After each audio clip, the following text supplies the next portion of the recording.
So, yeah, are going to go back to companionless prowess. You know, to play Season Pyromancer, and I know, this is not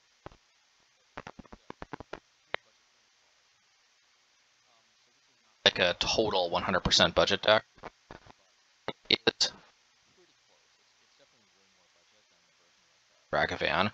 The only real Season Pyromancer, Shatterskull Smashing, but you know, this could either be Mountain or this could even be Blast Zone, like a color of your choice, or a Zaphalin Void. Which, by the way, let me add, let me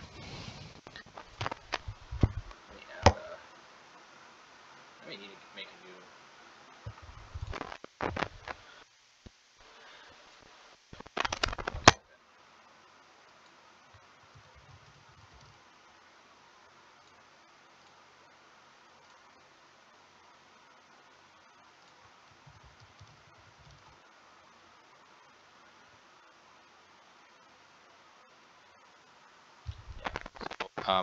You can play Blast Zone.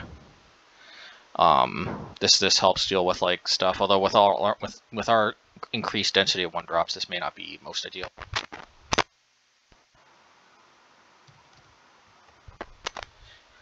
Here's another one of my favorites, Zaphalin Void. The Scry 1 can be pretty good, and it's kind of free. Especially you can oftentimes get value before Blood Moon drops.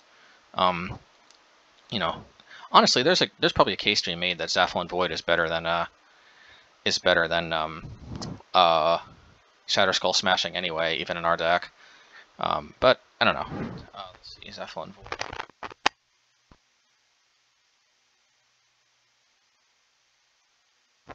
Yeah, here's one of my personal favorites. I mean, this is what I kind of ended up defaulting to before Den of the Bugbear was printed. But yeah, Radiant Fountain. You know, 2 life is more relevant than you would think. It improves your burn matchup and a lot of like other aggressive type matchups.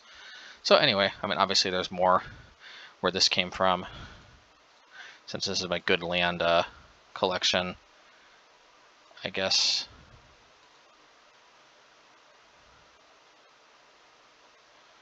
Yeah.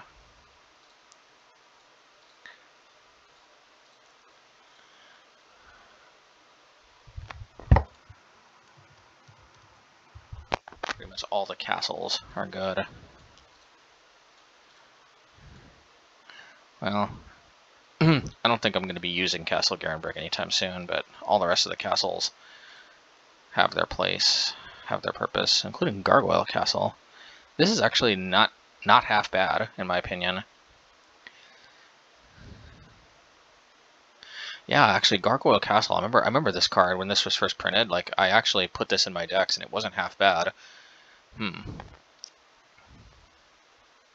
If you think about it, this as long as the colorless mana doesn't bother you too much, this is kind of better than Cave of the Frost Dragon. But of course, Cave of the Frost Dragon is better if you need the white.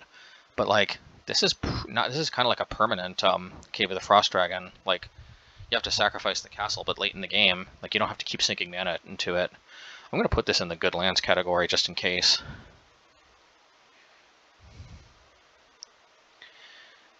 Yeah, Shinka.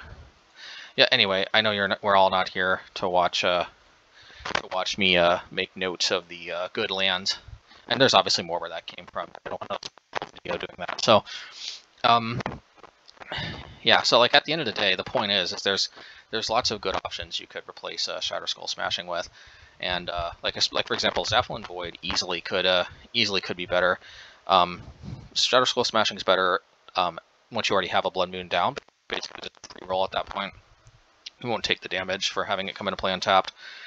Plus, you can play it for it's just like basically a strictly better Mountain once Blood Moon's down. But Zaphalin Void is probably better before Blood Moon comes down, because obviously you have to take 3 damage and it's playing tapped, and you get value and you get to scry. Radiant Mountain too, although that depends on how aggressive the meta is. But yeah, I'm actually really liking this deck. I played some practice games, and it was actually kind of good. You know, I'm not gonna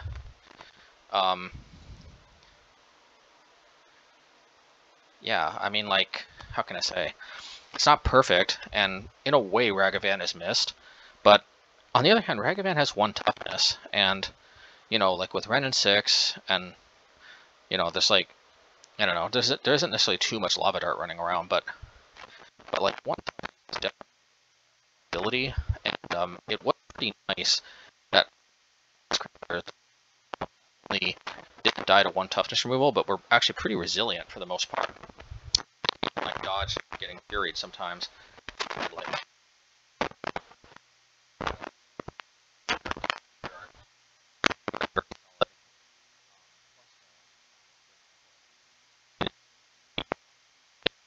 this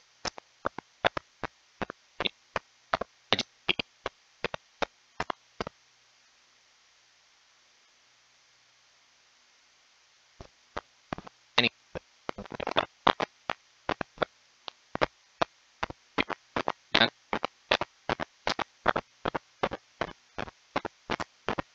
on 3, 4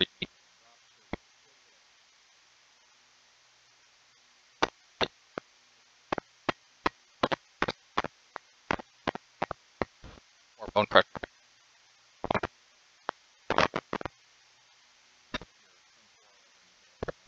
Um, yeah, let's do the math here. Almost Abbot 3 with a band in your hand. Either that you can drop 24 or land space.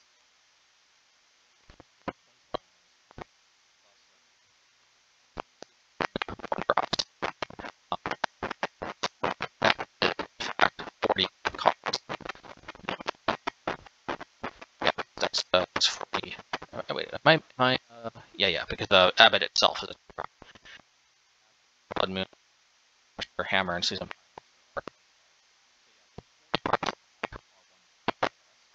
And cards are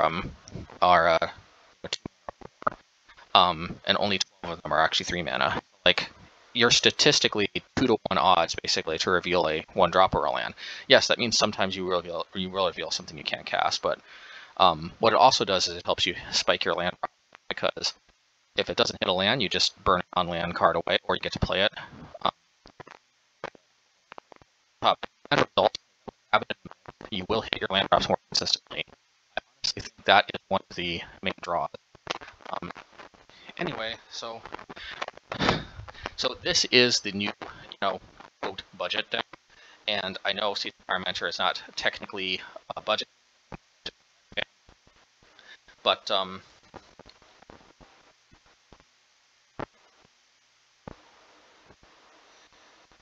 here,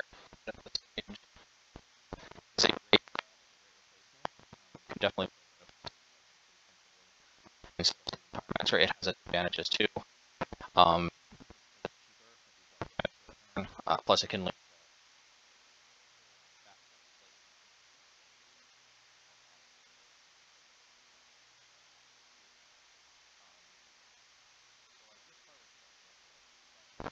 It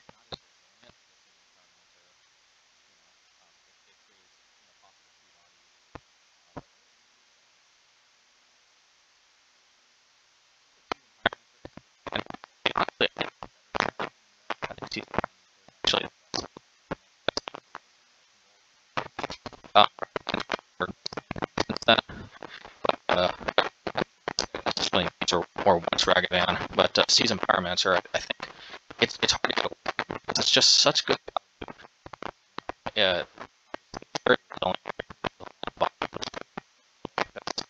forces a sweeper. Even if they have a sweeper, you can bring back the 2 token. It's also for 1 if you have no cards on hand, whereas like the stage isn't posted. Sometimes you have to burn like a late. Obviously, in some matchups, you want to be using lightning bolt on the creature. So, like, suffice it to say, I think if you use Pyromancer, this is a good pickup. But this is, make no mistake, a fundamentally different deck than the Obosh mid-range deck. And I think this really wants the prowess creatures more. It's really more all-in prowess. And to play Ragavan. You could play Ragavan in this deck, but I don't, like, Ragavan is 1 toughness, so like it can get hit by Run and Six, but also like basically blocks it profitably. It's kind of harder to get through. Like that's why like the Obosh mid-range deck. That's why this deck plays like a higher per capita amount of spell bomb, and like more like higher toughness removal.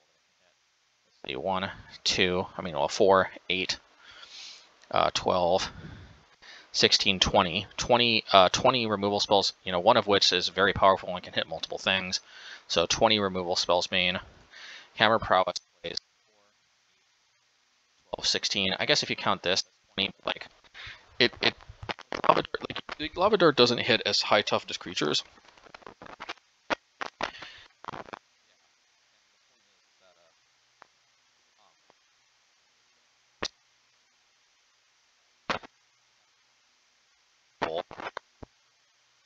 Tap in, move, so like, I mean, the fact that it has 1 tough profitably, and can be removed by basically anything. Did. To say that I not necessarily felt is I don't even know if this deck is really losing power for not playing Ragavan. I've never necessarily felt like I needed Ragavan in any of the games. I've always been happy to see these prowess creatures. Prowess creatures out, but they kill my 1-drop anyway.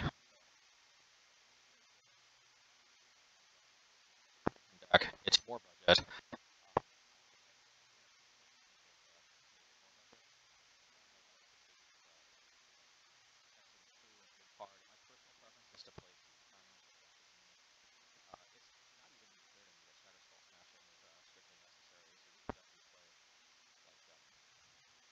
Void or Blast Zone.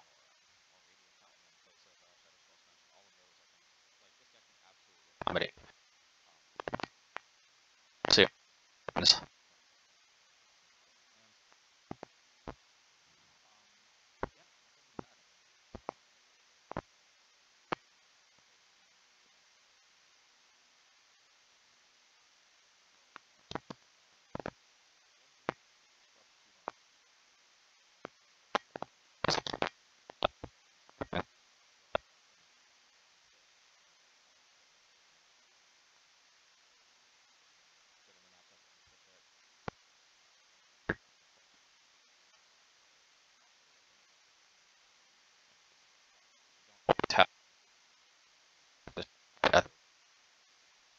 Awakening, like this could be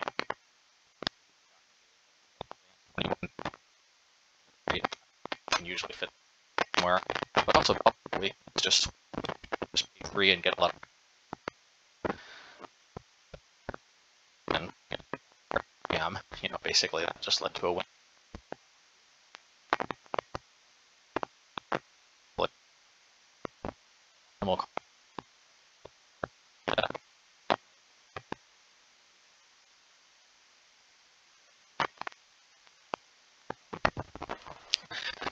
Hammer Garden.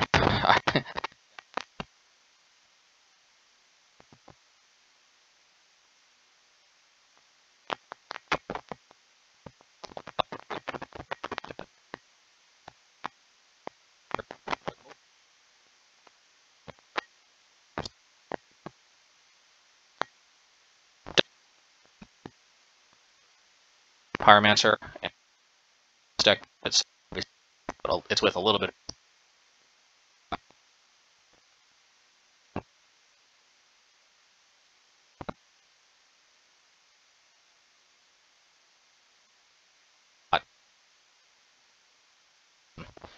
Like the stage.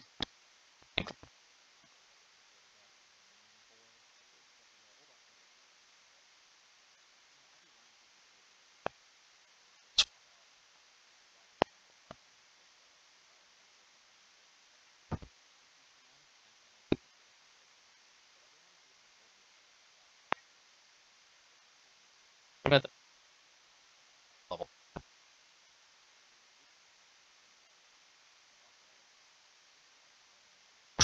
saying that we definitely have a very good argument. This is the same power level as Obosh Red. It's fighting on a different axis. I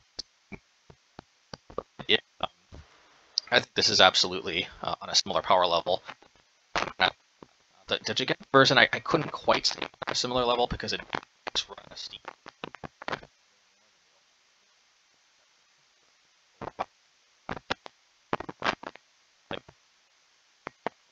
Basically.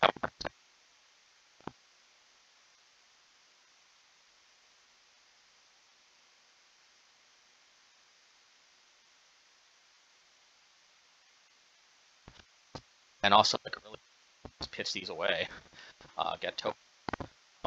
And basically, this becomes just like a strictly late game card that didn't really mess up your curve or anything, or it wasn't like overcost or anything early in the game. It's you know, as long as you pitch it with a Seasoned Pyromancer, it's just kind of like a free late game infinite burn spell, like if it gets there. So I really like the Seasoned Pyromancer Hammer of Garden combo. Probably it's incorrect to play Hammer without Seasoned Pyromancer. I tried, and I see what people say. Well, some people just swear Hammer of Garden is just terrible and you should never play it. And I think I started to see that when I was playing without Seasoned Pyromancer, because it did help me in the late game, but it is really clunky in the early game. I can't deny that. But I feel with Seasoned Pyromancer in the mix, that goes a long way to mitigating the clunk of Hammer of Garden, and I super duper like it, as long as I'm playing Seasoned Pyromancer at least. So, but yeah, like what you could do if you want to make this more budget, you could play Light Up the Stage. Like I said, you could replace Hammer of Garden with Firebolt, because Firebolt is like a smaller Hammer of Garden that only gets like a 1 reuse instead of infinite reuses. And then again Light. And then again Light Up the Stage. Light Up the Stage, basically it's like a Seasoned Pyromancer, but you don't get the tokens. You also have to play them immediately, but it can also be played for 1. So like it's like a more aggressive kind of, you know, attacks on a more aggressive axis of Seasoned Pyromancer. So if you do that, if you swap the Hammer for Firebolt, if you swap Seasoned Pyromancer for Light Up the Stage, then the deck speed will go up, but its resilience will go down. And I personally just want to jam this version because I feel like this has a very good mix of speed and resilience. I feel like mostly where the speed comes from is just honestly the prowess creatures plus Lava Dart. But there is no doubt that adding cards like Firebolt or Light Up the Stage speeds up the deck even more because you get more prowess creatures for, you know, less cost. Another reason why I like Hammer of Garden is that it gives me access to 8 3-damage burn spells in the main. Of course, I could play some type of 2-mana, 2-damage burn spell of sorts. But like, you know, the recursion obviously is key, but the fact that we do have access to a 3-mana, a 3-damage burn spell means in the sideboard we get to play Shenanigans, which I'll go over in a second. But like, you know, instead of having to play like a Braid, I think you kind of have to play a Braid if you're not playing Hammer of Garden in the main. Like if you play Firebolt instead, I would recommend playing a Braid instead of Shenanigans, and I'd probably play 4 Braid and 3 Ratchet Bombs, just because I just think a Braid is a better 4 of kind of card. It's just you know, especially like sometimes you need to deal with multiple artifacts. But yeah, if you can afford the Seasoned Pyromancers, the rest of the deck's pretty cheap. If the Shatterskull Smashings are just pushing the deck out of your budget, then you know, then like I said, you could replace it with a colorless land, or you could just replace it with a mountain. If you're going the Firebolt route, like I said, it is possible that having a colorless land will prevent you from getting one of those insane turns, because you sometimes need to string together like, you know, 3-4 red cards. I mean, 3-4 red spells in one turn. Like after you drop these, like Lava Dart, Lightning Bolt, Firebolt, something like that. Sideboard. So I'll talk about Shenanigans last, but like. Pirate Spellbomb is just a nod to needing to deal with pro-red stuff and needing to deal with it right away. It's also just a really solid card at some, you know, it at worst case scenario it cycles, but it also deals 2, even, you know, to non-pro-red creatures. You know, in that way it's kind of good against Leyline of Sanctity because, you know, sometimes they bring that in and sometimes they don't present any targets, so then you can just cycle it. I don't know what to say other than that. This is the type of card I wish I could fit in the main deck, but I just feel like Bonecrusher Giant it just goes a long way having an extra threat, you know? Excuse me. Relic, of course, we all know how good this card is for Graveyard Hate. I don't think this deck necessarily wants in the main because we do have a lot of graveyard, particularly with Lava Dart. Plus, I think the increased speed means we can rely on quick kills to a greater extent to bail us out of bad matchups, at least in game 1. We don't necessarily have to rely on juking them with Grave Hate. Ratchet Bomb, this is like one of the best draws in not having to play Obosh, as you get to play this. Deals with tokens, deals with 1-drops, deals with enchantments, artifacts, pro-red creatures, you name it. Super versatile. Great against Rhinos because you can deal with all the tokens all at once. And I like Shenanigans as my 3 of card just because since I can't play 4 of these, it's not like we don't always see these as often, but you can also just recur these infinitely. This is kind of like an artifact Hammer Bogarden, and in fact, in some of the artifact matchups, like maybe Hammer Time and Affinity, you can definitely probably replace 3 hammers with 3 shenanigans, and this is kind of like, this basically fills the same role as Hammer Bogarden because it's infinite recursion. It doesn't cost mana, but it does cost the top of your deck, but that's usually fine. But yeah, it's the fact that this basically is a recursion engine, and if your opponent's deck has a lot of artifacts, yeah, you can basically rely on this to like outgrind whatever they're doing, which is awesome. And it means even if you see 1, you'll never have trouble dealing with artifacts for the rest of the game. So yeah, that's pretty much where this is at. I'm excited. I really think that this deck is very, very close in power level, if not essentially the same as Obosh Red. I really do. I really, really like playing this. This deck is such a blast, and you don't have to play Ragavan if you play it. I could try to play Ragavan in it, but why? Like, why would I play like doing better?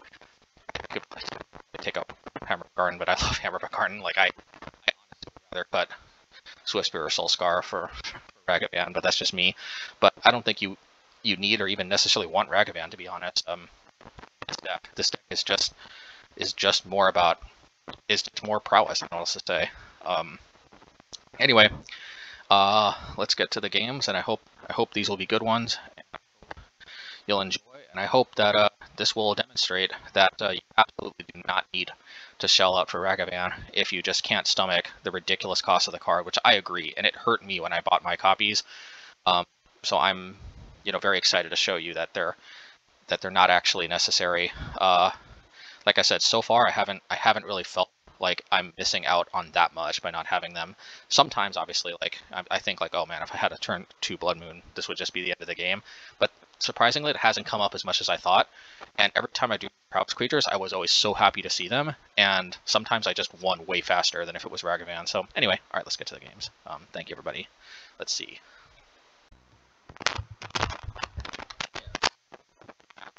One hand is completely unkeepable. Actually, a little bit borderline, but I think I can do better. Yeah, and I think that is better.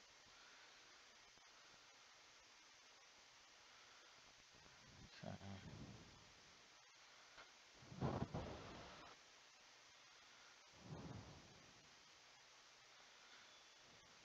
Alright, probably put Shatterskull to the bottom. That way we can hold up Lightning Bolt.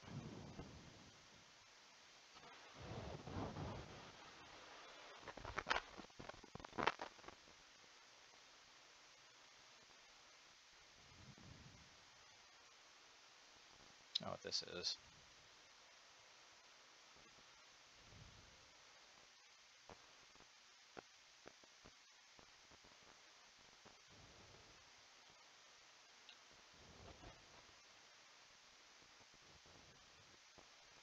Oh. Should I bolt it?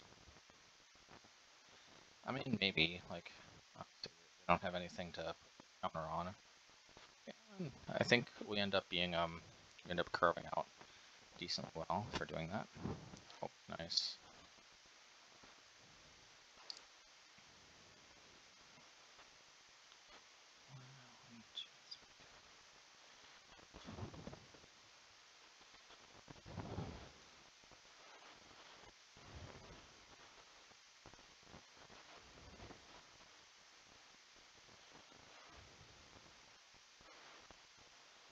I think this is a mistake.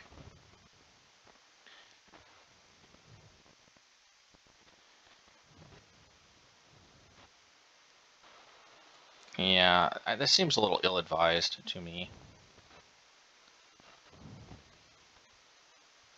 Yeah, I'm going to play the Giant just because if we wait till next turn, then we might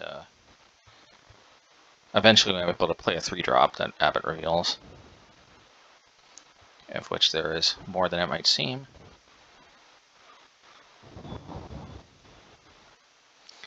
You gotta love the way Bonecrusher curves from a 2-drop all the way up. Okay, I'm just gonna go for Abbot. Maybe we reveal a land. Alright, well, still not bad. Alrighty.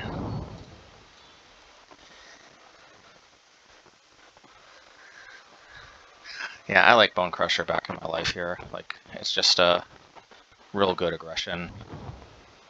A real nice 2-for-1 and a 4/3 body.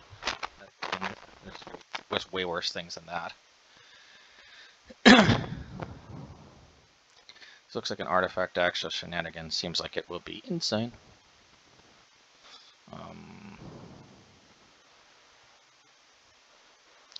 Ratchet Bomb seems like it'll be insane.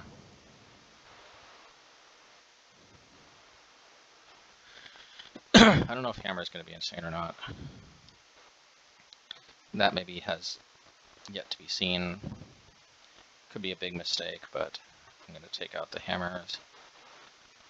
I'm going to take out the Swiftspears because I just think this is going to be a little more on the grindy side. I could be mistaken, but that's how I'm going to do it.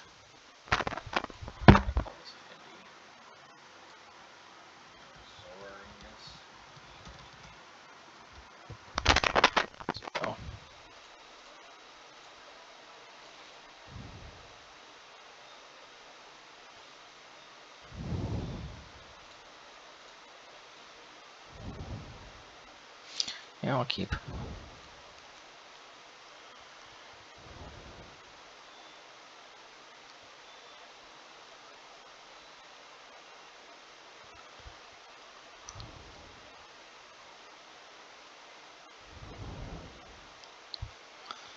Systemic.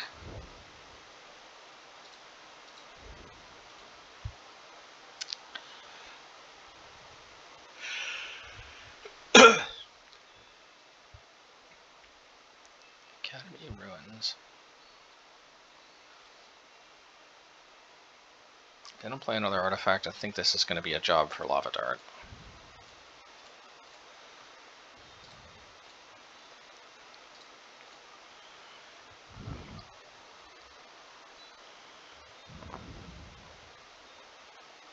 Zabaz.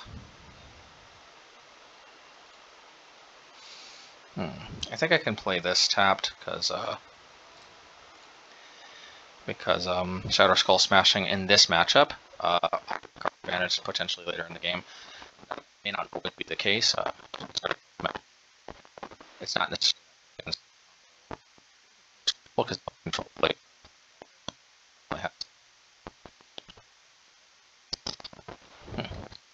Move. Start.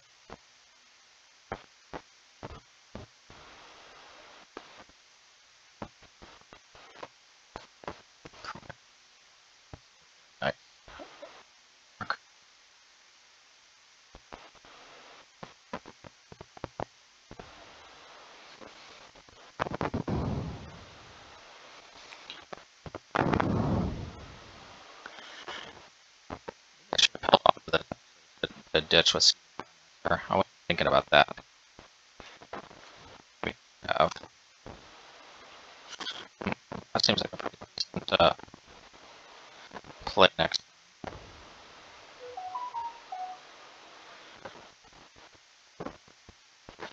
I think.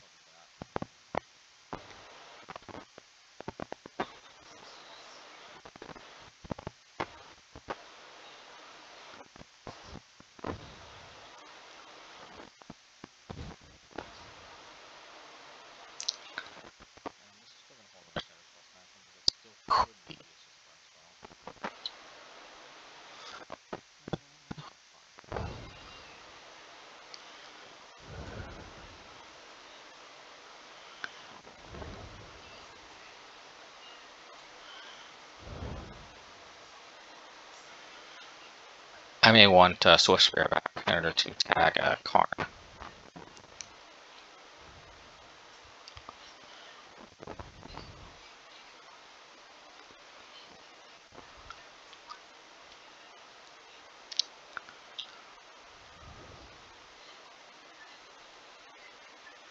Ooh, Ratchet Bomb.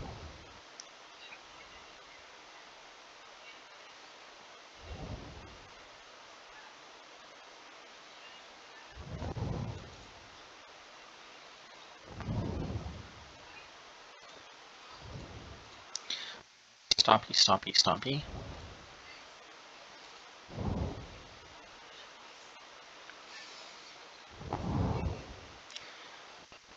Alright, let's Abbot. We might reveal a lightning bolt or another lava dart.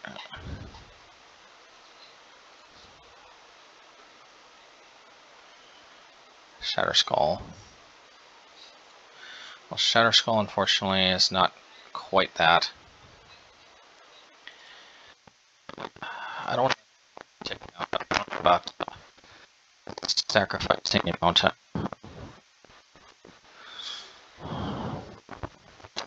I think we need to do what we need to do though, actually.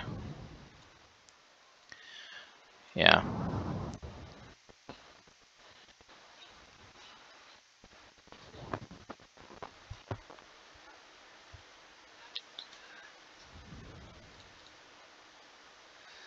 I don't want this thing ticking down again.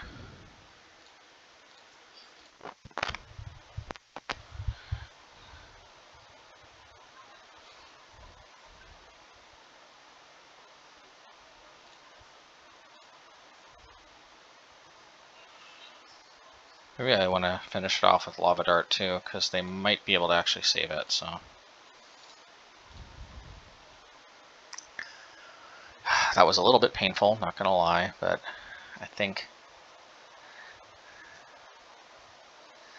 that was a necessary evil.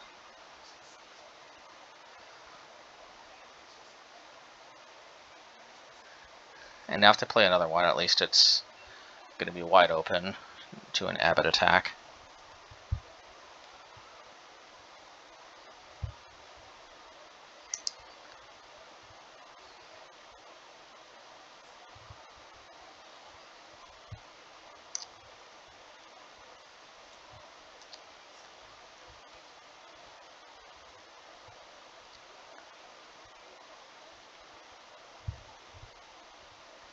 Yeah, they just ripped another one right off the top.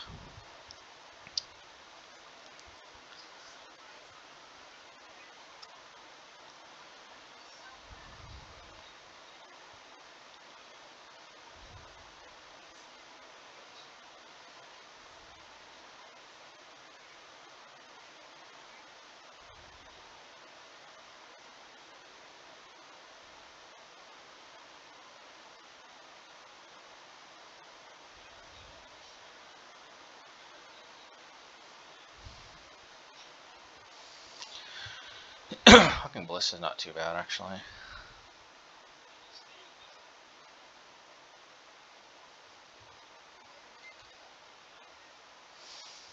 Yeah, I think Blood Moon's going to be our jazz. This will also allow us to one-shot a Karn. And it turns off their Academy of Ruin as a Mishra's Factory. And puts them on only one colored source of mana for now.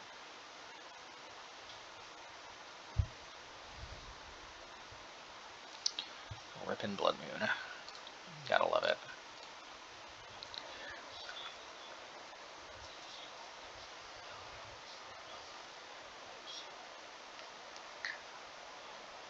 Ratchet Bomb.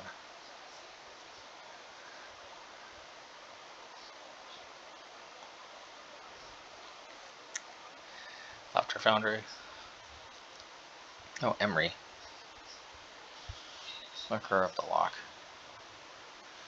Well, if we draw a land, we may be able to Shatterskull that.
Okay, let's where it left off. Basically they played Walking Ballista on their turn, and then we played Abbot into shenanigans. They and obviously just cracked the Tormod's Crypt. Yeah. Alright, so let's see.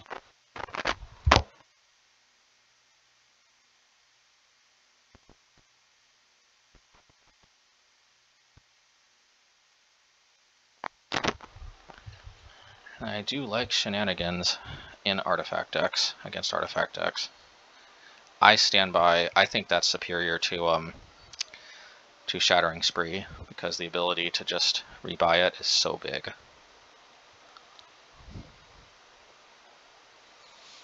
Hoo hoo hoo. Hoo hoo hoo. Alrighty. Let's see if anything they do.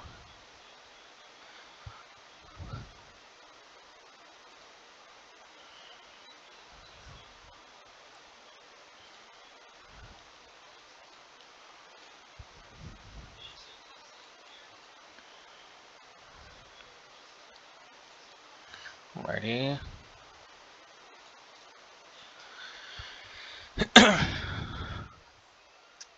This is still an artifact land, so they can still sacrifice that, so that's something to keep in mind.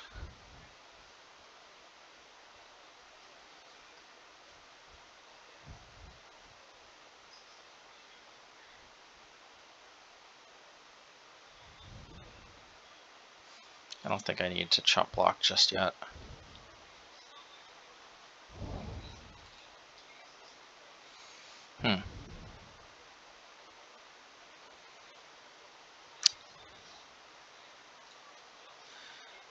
Yeah, how about we just cast this right now?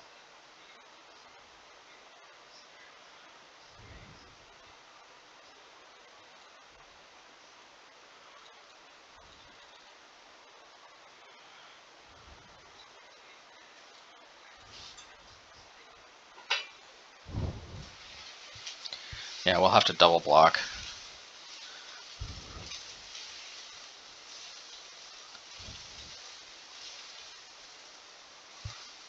Zabaz.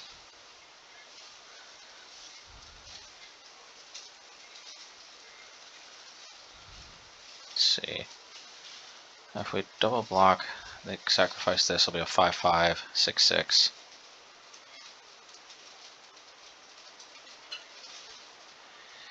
Yeah, let's force some type of a decision from them.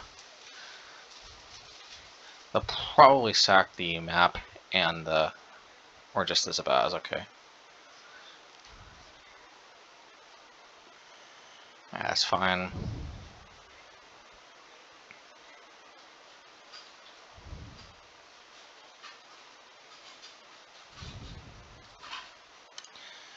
You know, I need to wait to combine 1, 2, 3, 4, 5, 6, 7. Yeah, I need to wait to combine my power here. Maybe I should have waited till this turn, because then I could have stomped. I could have just taken the hit.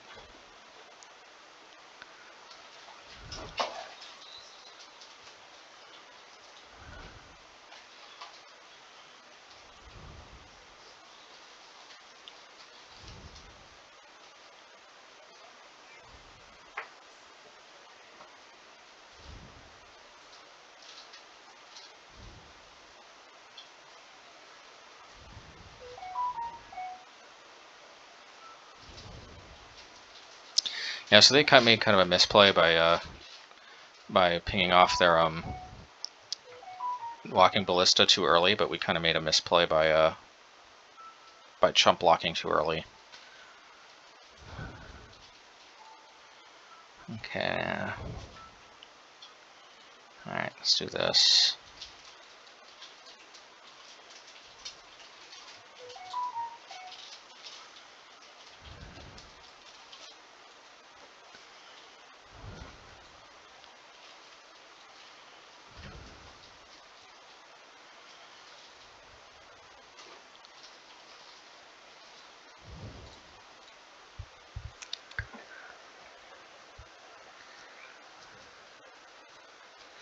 Alright, I guess that'll stomp.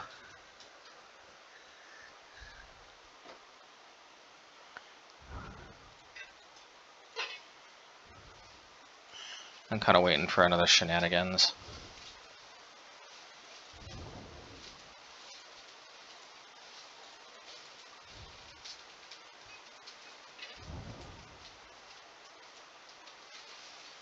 If we burn a land off the top, I don't care. Yay! That's exactly what we wanted.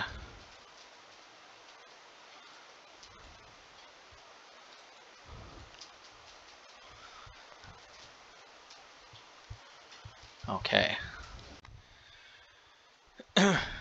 Alrighty.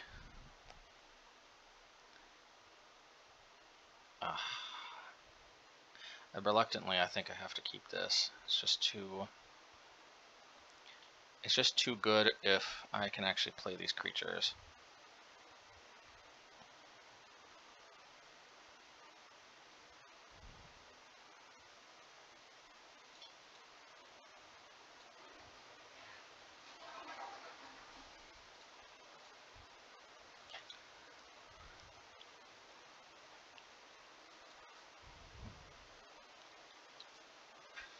Alrighty.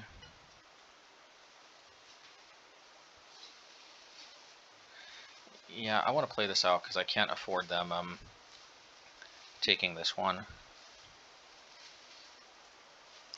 And all we do, I think, is basically just miss out on 1 damage.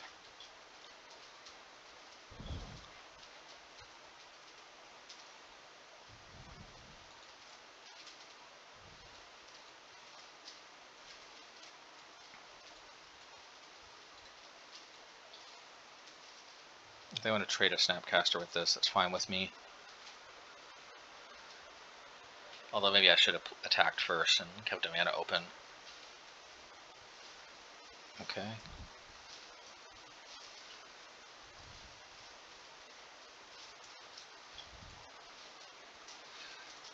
Oh yeah, I forgot. This is a cool card.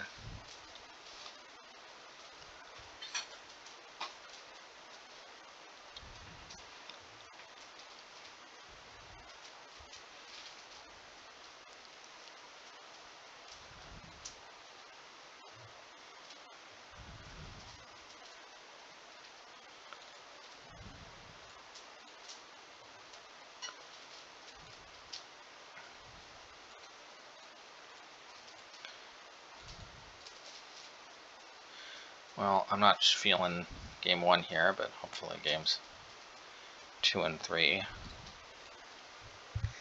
will be a little bit better.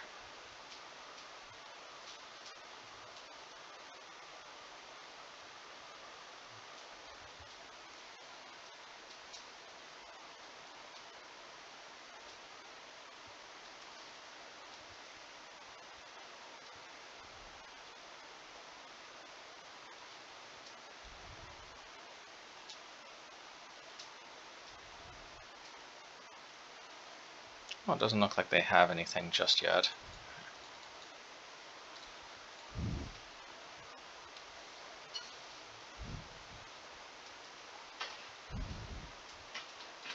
I can actually double bolt an Archon.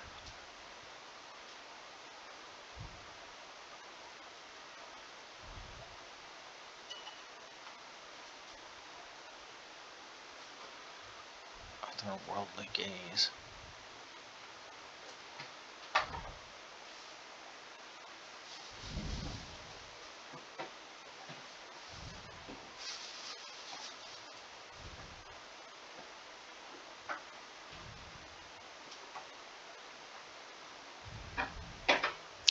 I think if I connect, this is GG. Okay.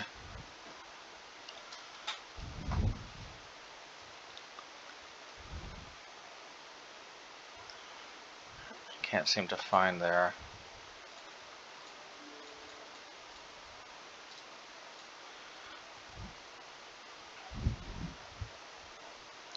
The cool thing is, even if they get an Archon back, I could discard the Lava Dart and double bolt. Alright, very close to just burning them out. Very close. I need to hit my land drops for Den of the Bugbear.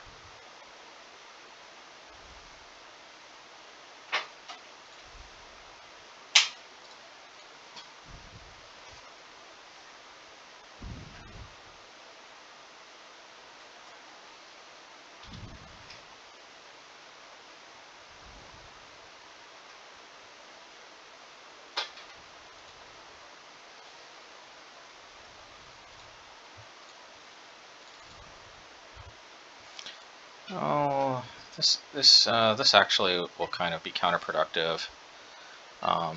It won't actually shut off any of their mana, I don't think. It might even help them play Fury.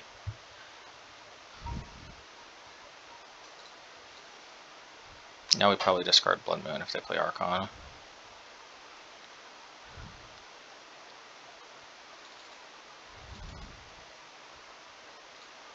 Okay.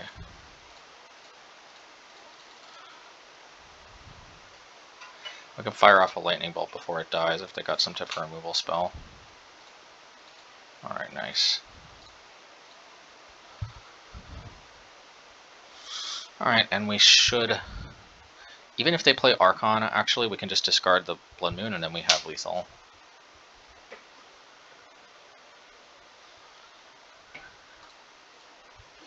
Not bad. Good thing we had Shatterskull Smashing instead of Forgotten Cave there. Okay, well.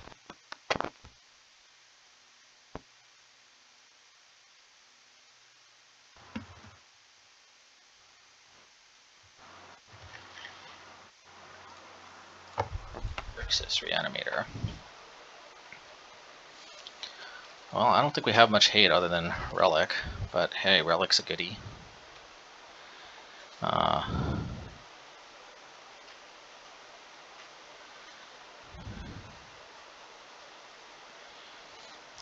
Do we want or need Hammer? I kind of feel like this is not going to be a Hammer matchup. This is going to be a we have to race matchup.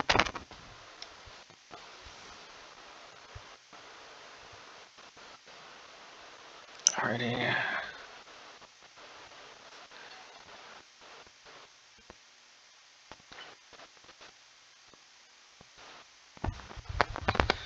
Alrighty, yeah, we'll keep.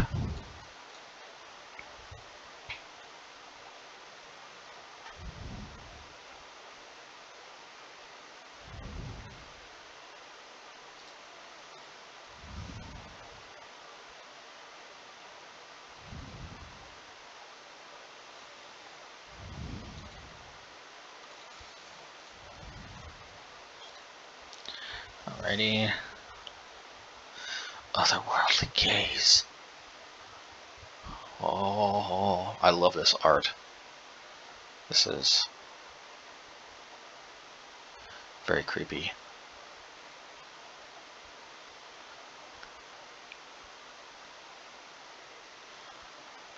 Oh, they must have a persistent hand, otherwise why'd they put that into the grave?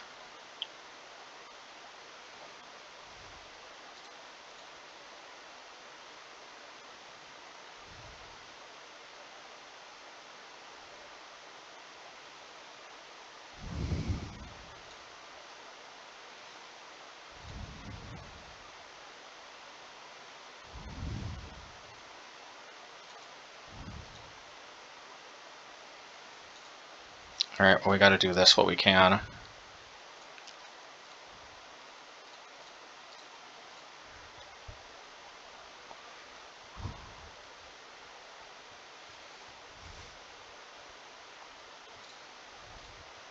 I think we have to discard Seasoned Pyromancer.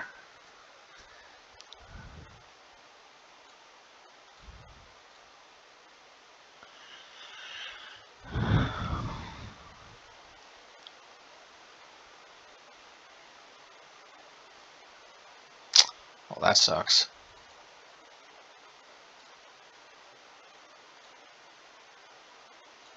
That sucks, but it's still not technically over.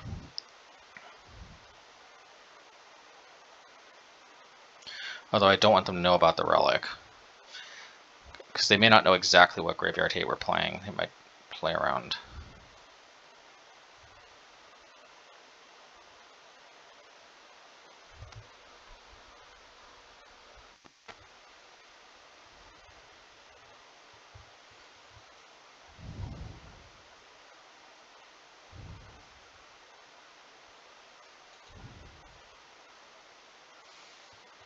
I mean, hey, better than nothing. Let's do this at the beginning of combat. Because I don't know. Yeah, I'm just a glutton for punishment, I guess.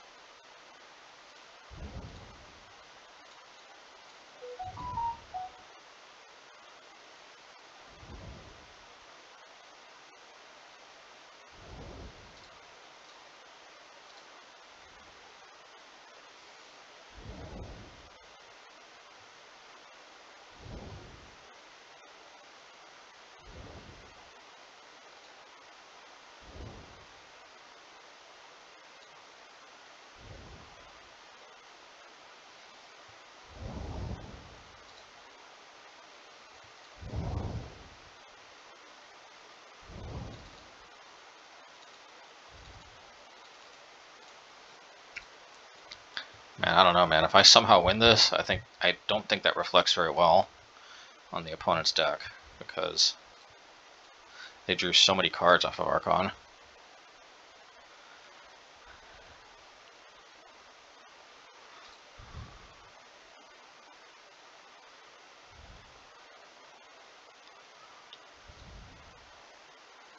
Their Worldly Gaze.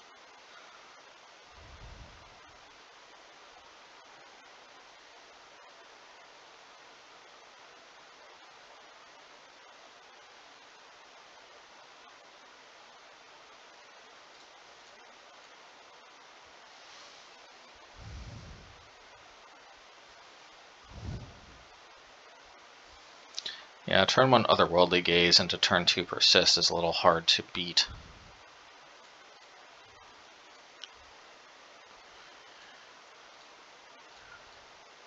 But I like the, I still like the core here.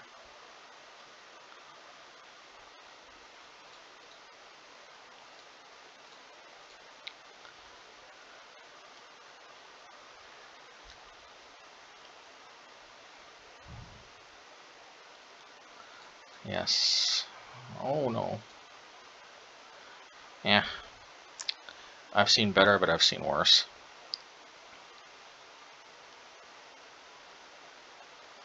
Yeah, we'll need 2 of these. I'm gonna play Valakut because I don't want them to take that with Thoughtseize.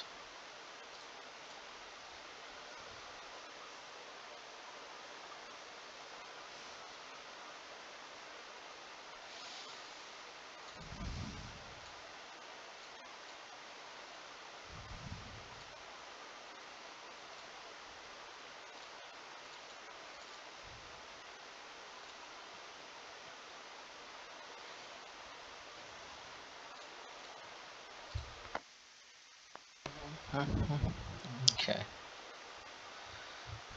Well, hopefully I don't have an Archon in the top 3.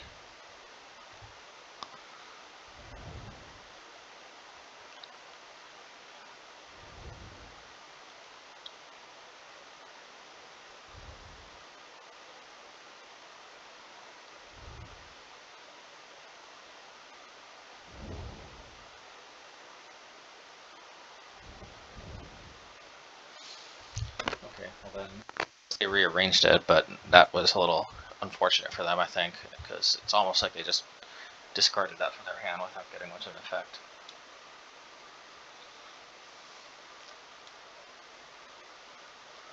No black mana is good for us.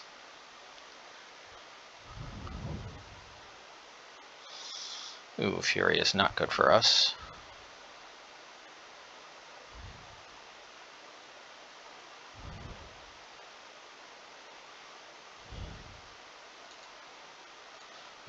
Well, hopefully they don't have Counterspell. Or a basic swamp in their hand.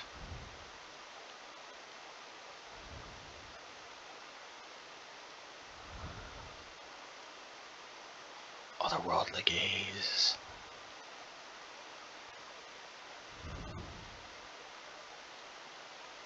Hopefully it's Otherworldly Gaze. Yes. Oh.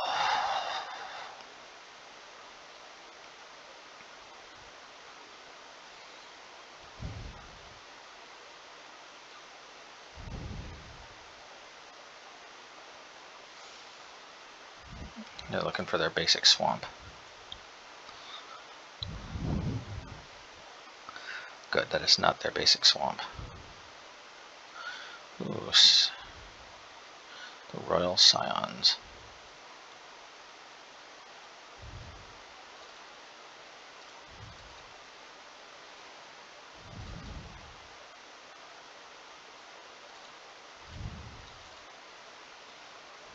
Unfortunately, whatever is off the top will have to get burned, and that was a good card to burn, but still, I don't think I could just pass up on a free Abbot.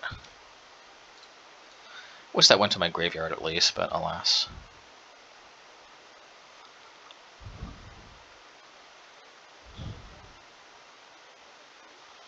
Hopefully they don't have Fury.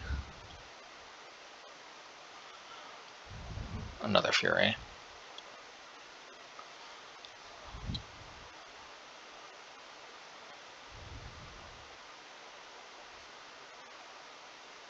Fire Ice. Oh, okay.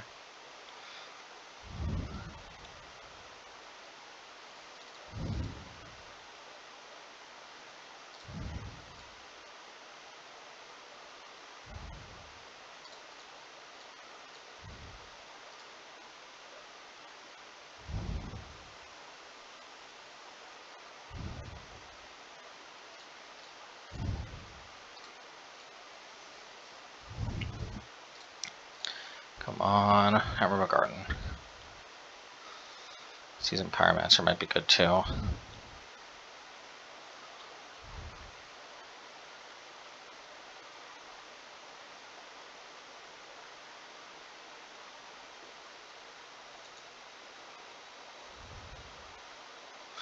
This could be good. I can tag him for 3. But maybe let's wait. Yeah, but if I tag them for 3 and they go up 1, yeah, I'm going to do it.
Alright, well, at least they just drew a card.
And that's a really weird looking art.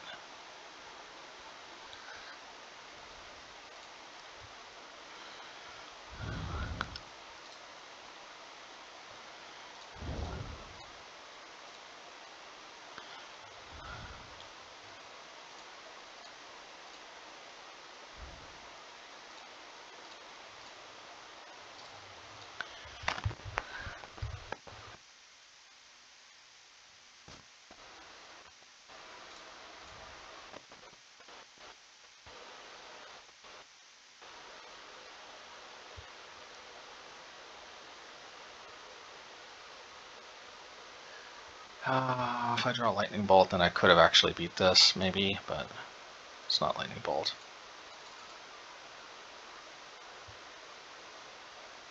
It's not Lightning Bolt.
Alrighty.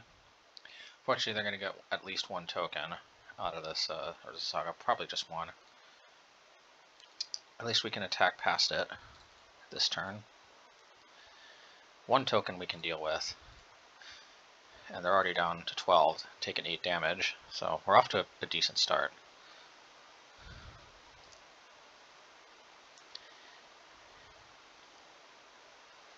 I like Conjurer's Bauble. I approve of this one.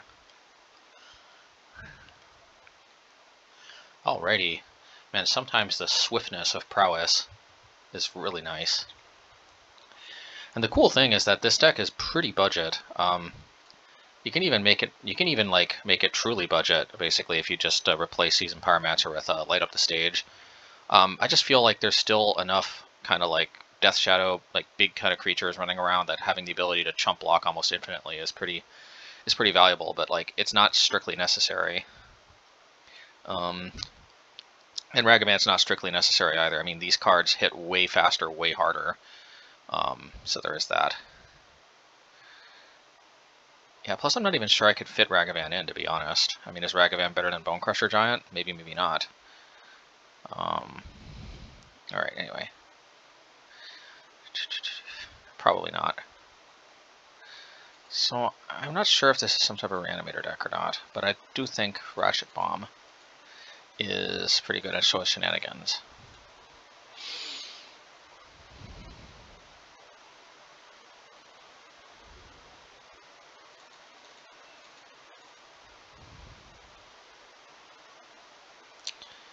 Yeah, Shenanigans is going to be our new hammer, if you think about it. In Artifact decks, this is our hammer our new and improved Hammer Bogarden.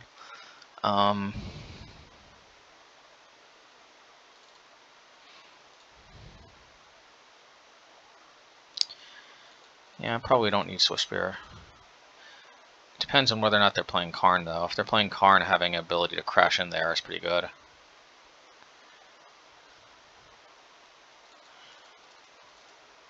Yeah, let's play Swiftspear.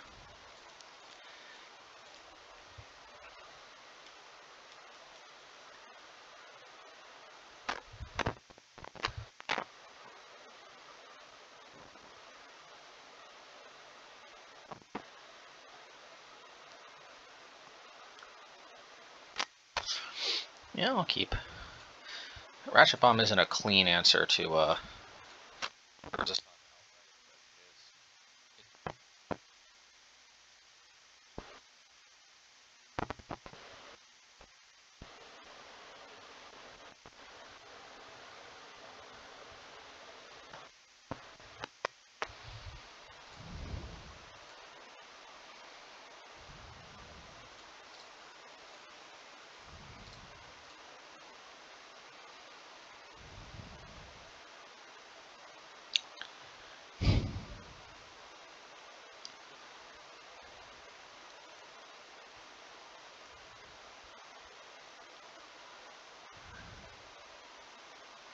I'm keeping Valakut Awakening in my hand because I may want to pitch it with Seasoned Pyromancer.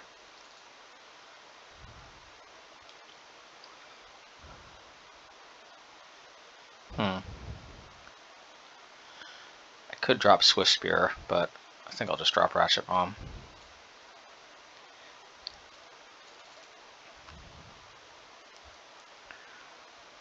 Probably discard Valakut Awakening, Lava Dart.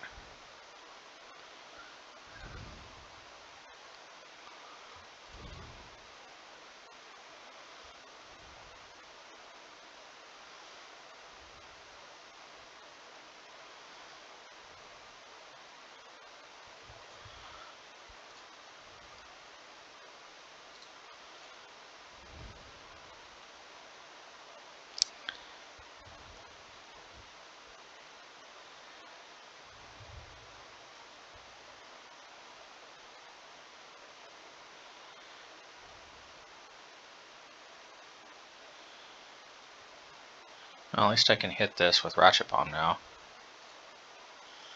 So maybe I will.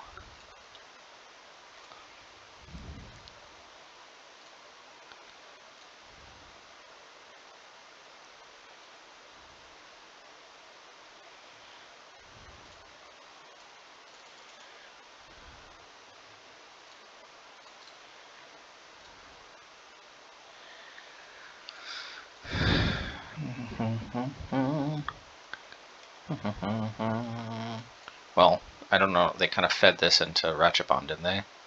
And of course they can draw a card, but, you know, still, I mean, they may have wanted to save it for removal. Just in case they have Ragavan, I think it's usually good to...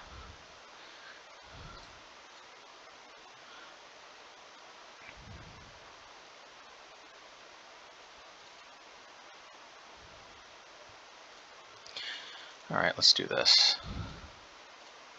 This.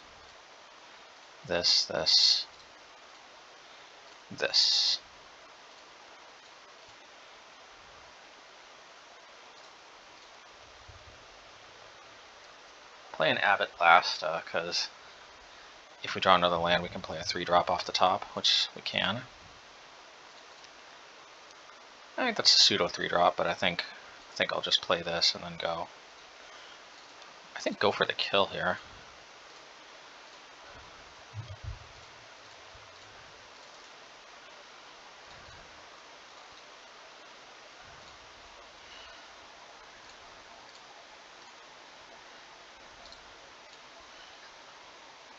Nice. Xaxes. Yeah, man, these quick kills are exhilarating. I almost forgot them. Alright, match 4. We are going to mulligan. Alrighty, that's more like it.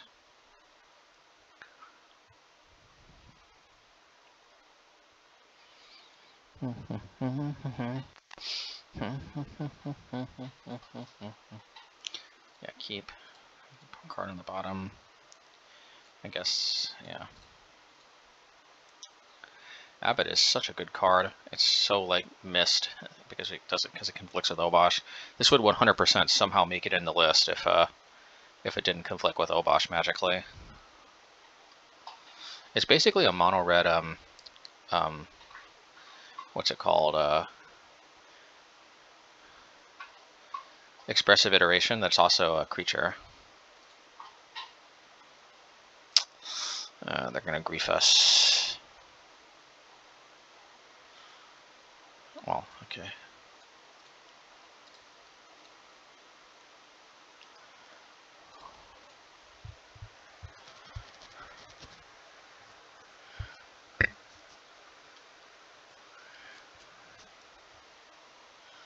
Alright, bye-bye Blood Moon. Oh, or not.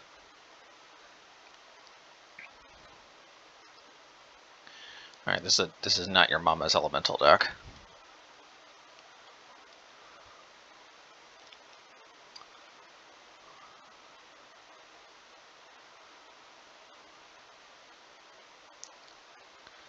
Yeah.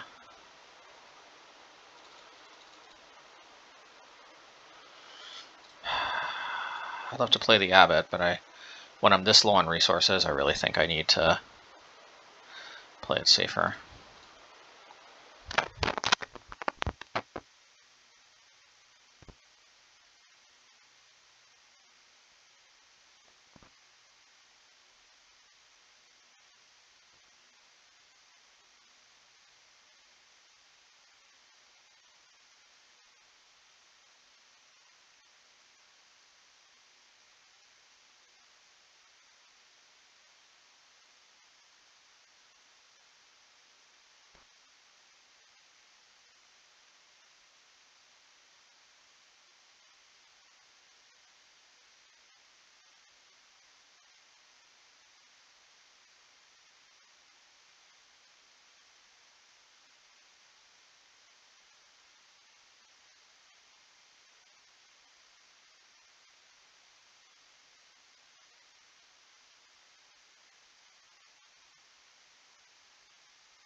Alright, let's go.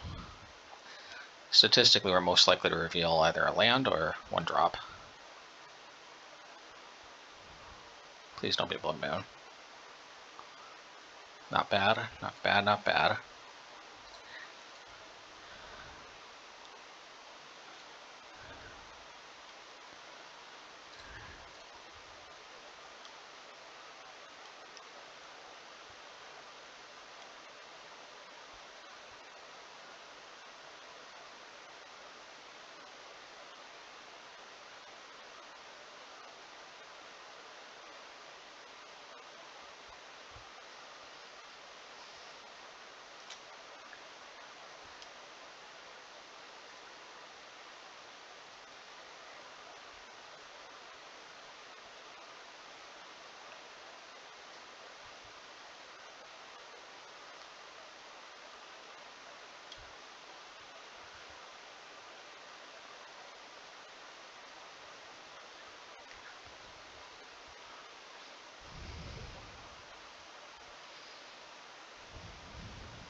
I block this because, I mean, worst case scenario, they kill one of these and it just prevents 1 damage. Okay.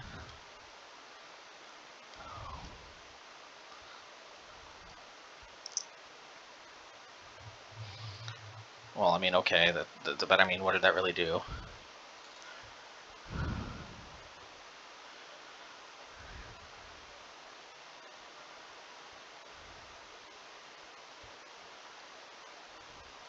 Let's hit Thunderkin, because I'm worried that this is going to do some busted stuff. Grief kind of is what it is.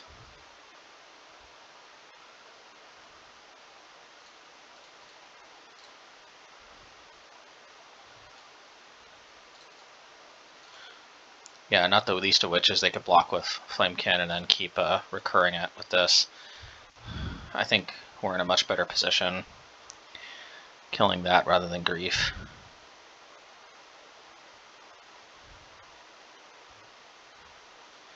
Yep, see what I mean?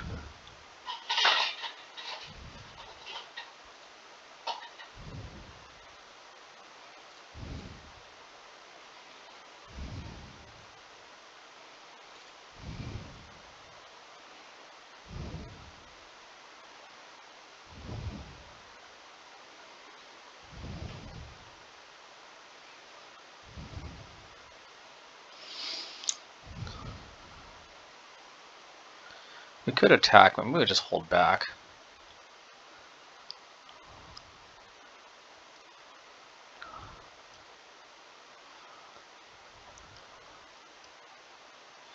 Yeah, let's hold back.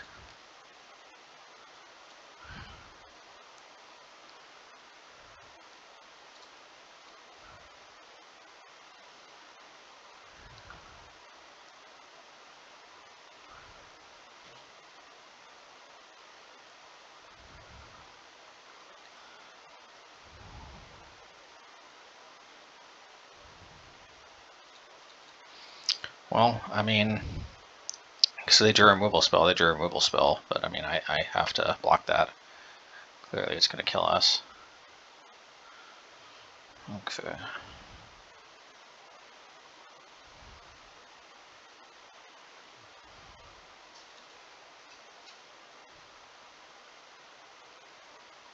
Oh, it's Valakut Awakening. We'll get some.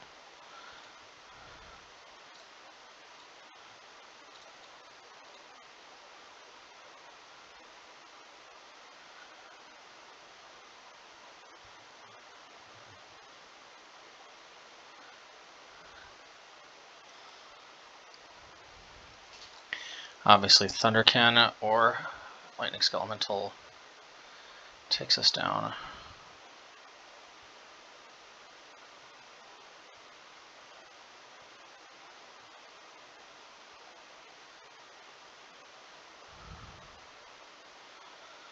Alright, bye bye, Blood Moon.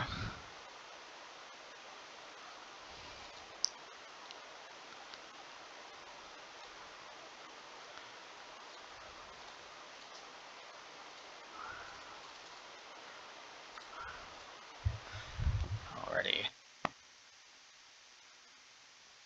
Could have also just shocked Bugbear token. They would have had to block the Bugbear itself, so that's attractive. Life. And then lose to 2 magic.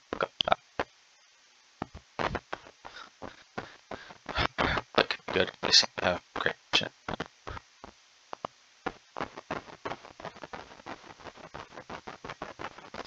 We just put more burn and form a pirate spell.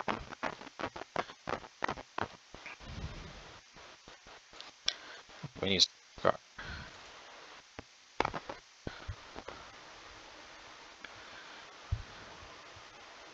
Lava Dart is excellent against you know what. Yeah, I don't think we. I think we're.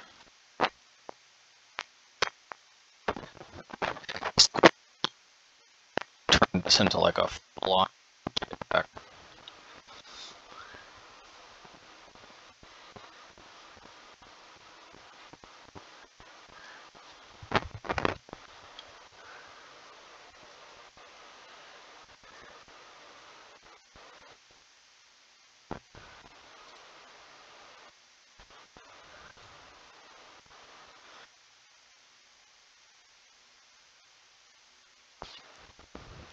Land into the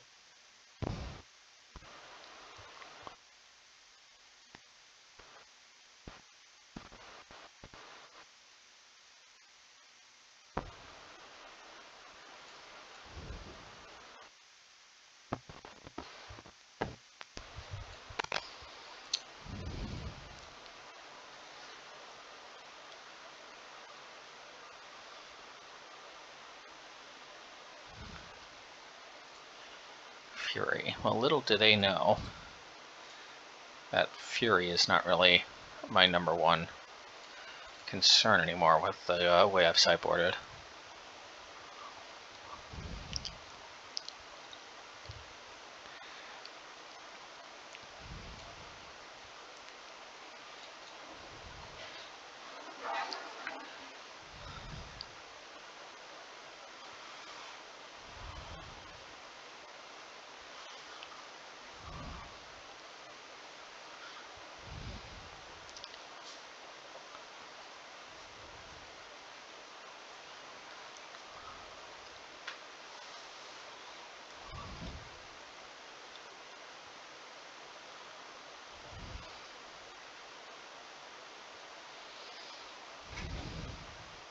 Show us what you got. Maybe they messed up because they meant to crack this first. I can see that. Also Fury. Tyson Fury.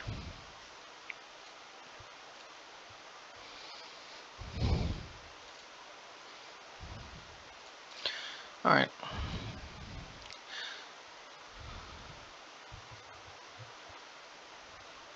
Alright, bye-bye, second Fury. Yeah, I think they missequenced is what happened there.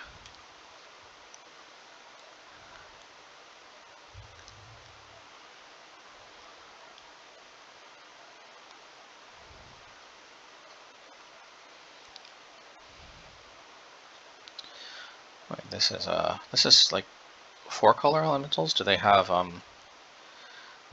blue? Still just might be Mardu, to be honest.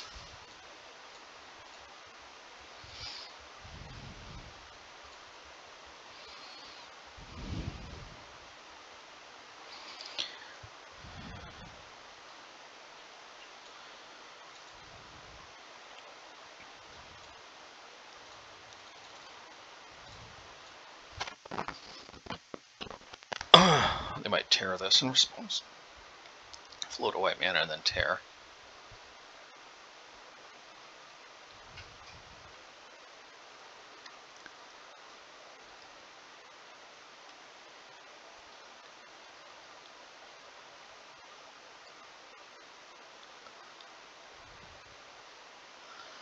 Yeah, there's the legendary white mana. Oh. Well, good thing we didn't stomp in a turn.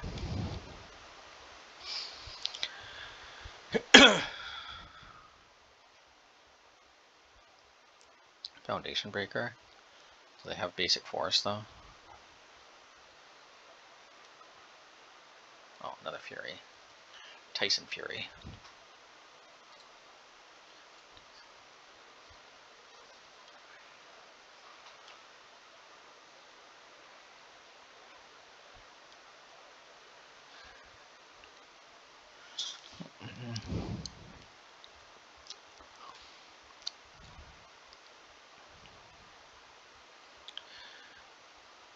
So here's what I'm going to do, okay? I'm going to Shatterskull Smash one to each of these, because I don't want to give them a good target to Fury.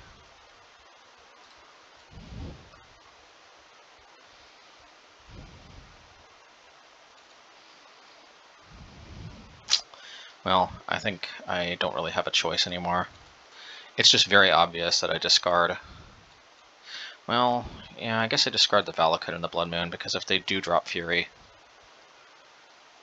Oh yeah, and because I don't... this goes instantly to the graveyard.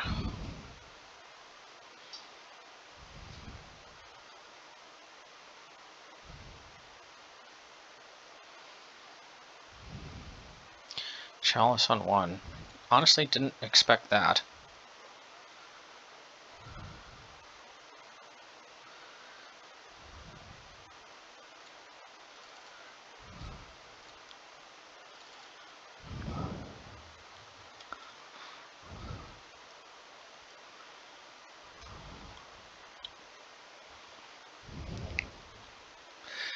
Gotta give them credit. They respect Hammer enough to bring in Leyline.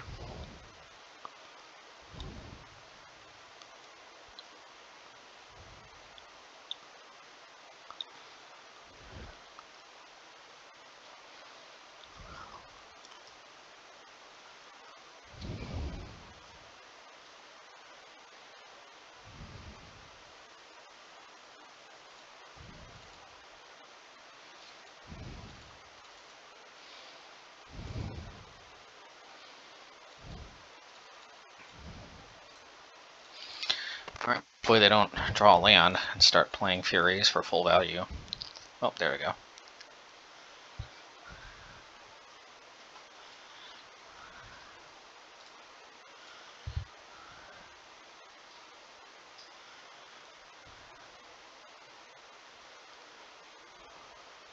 Huh. I find that just a little odd, but anyway, let's...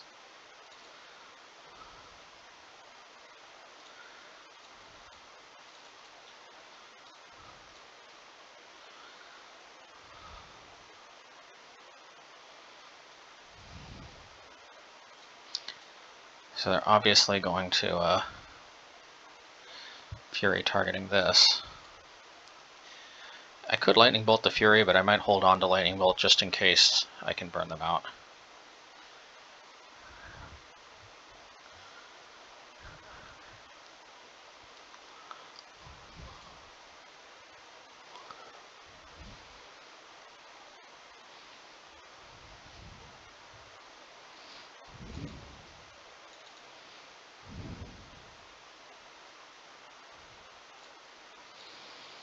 going to take one hit. I think I can afford to take one hit.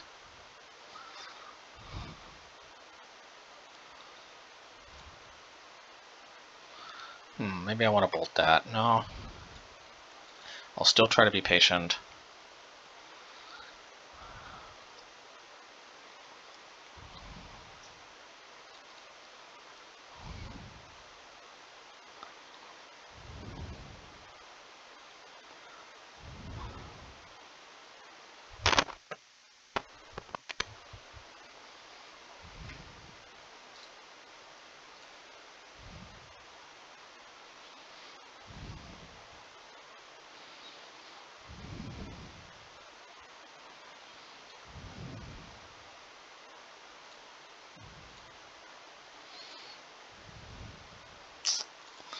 Okay, now we got a Bolt Fury.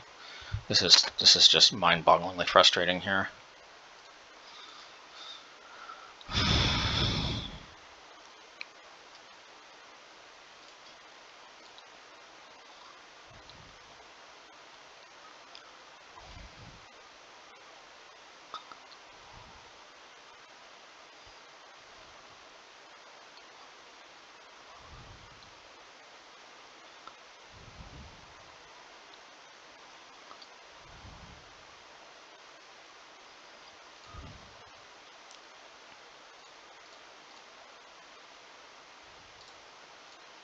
Oh yeah, I guess I didn't really.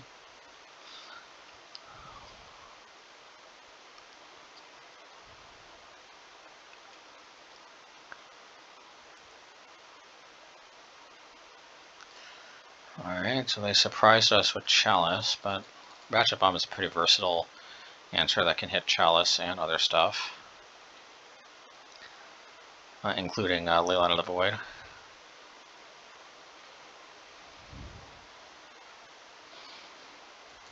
I don't think we need Relic. I think as long as we can deal with the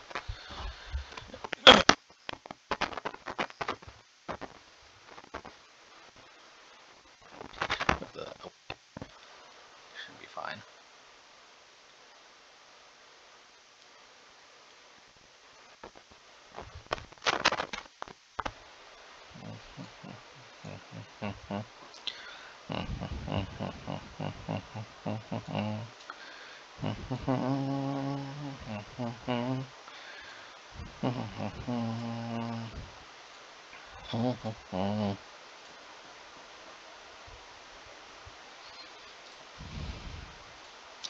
So are they going to play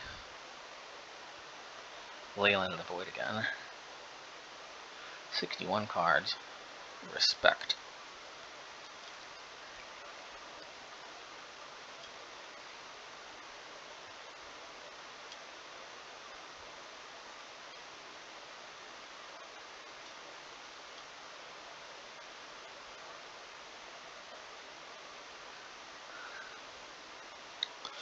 And we'll keep.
Let's see.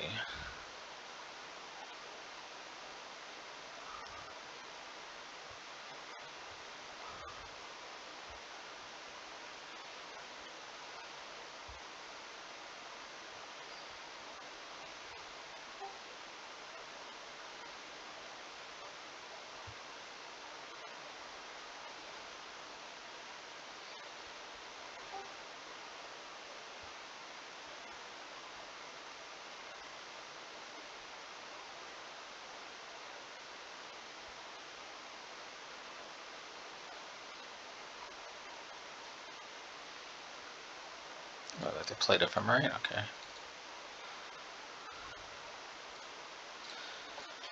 Annoying.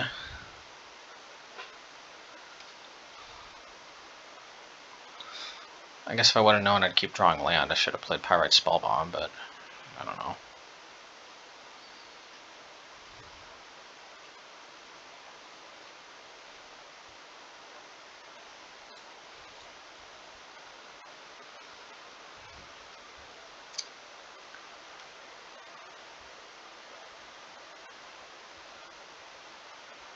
But I played Valakut because at the time I only had 3 lands and I wanted to make sure I could curve into Seasoned Pyromancer. At the time it seemed like the worst thing they could take was Valakut. But of course that was just the idea of 1 grief, or even 2 griefs, 3 griefs obviously.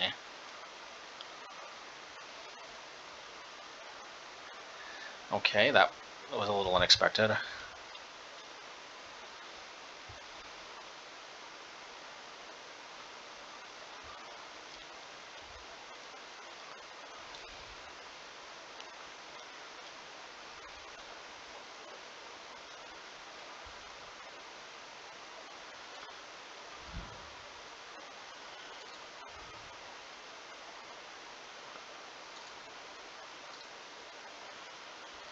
Well, I've got another one. I just don't want to discard the land. That could really come in handy.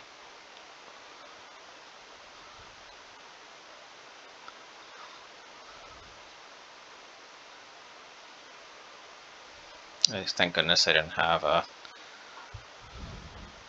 Lightning Skelemental.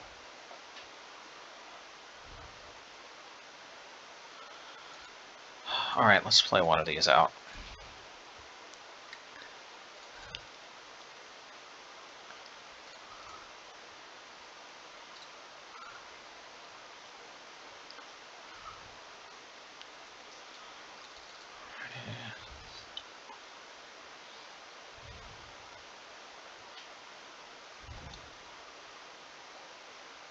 So just randomly happen to have all the colors they need. Nice.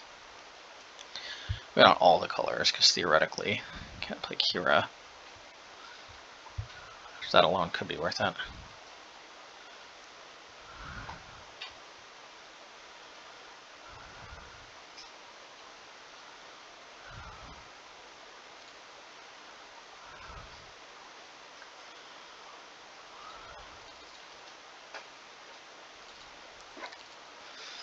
Alrighty.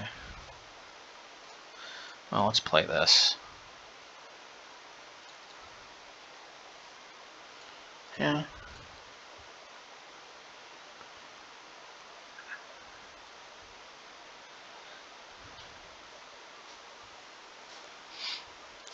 I'm gonna get Thunderkin, because I think at the end of the day, this is just the more valuable card.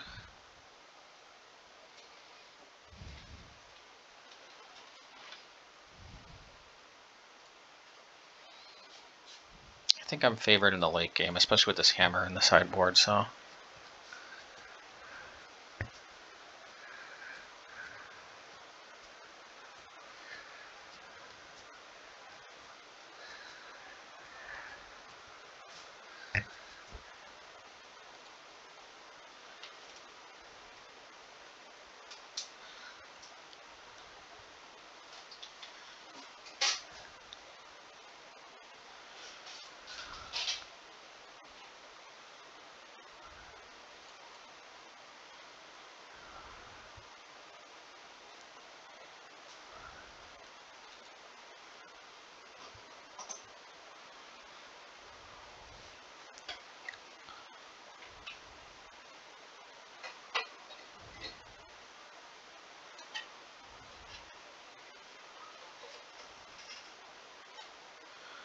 Let's attack.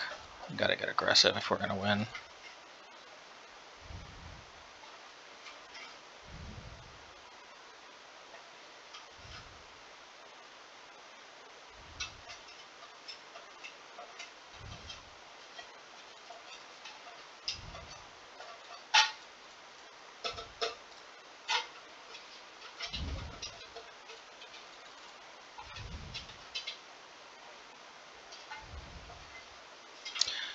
if we can, we're going to try to block the Thunderkin.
Against my better judgment, I'll take.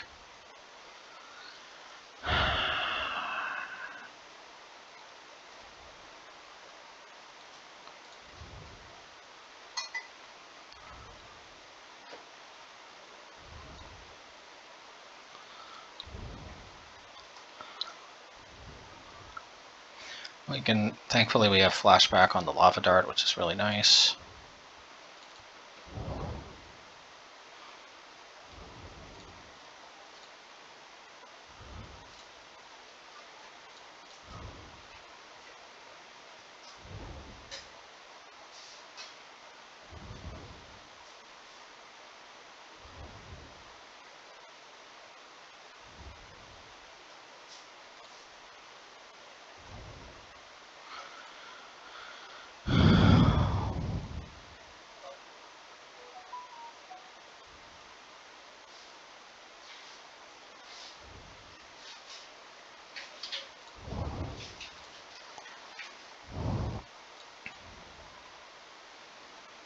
Three, 4, 5, 6, 7, 8, 9.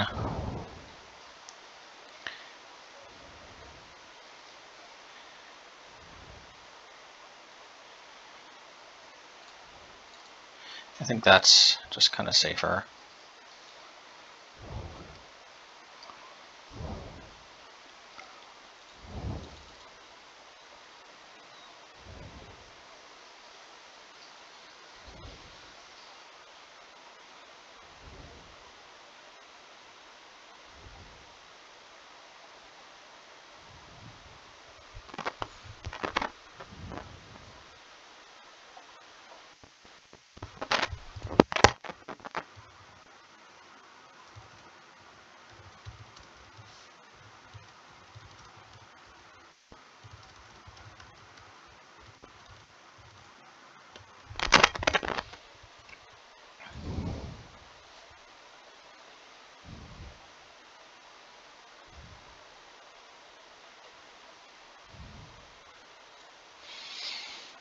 Alrighty. I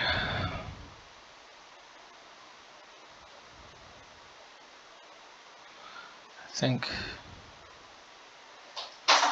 let's see, if we attack, then I think we force a block.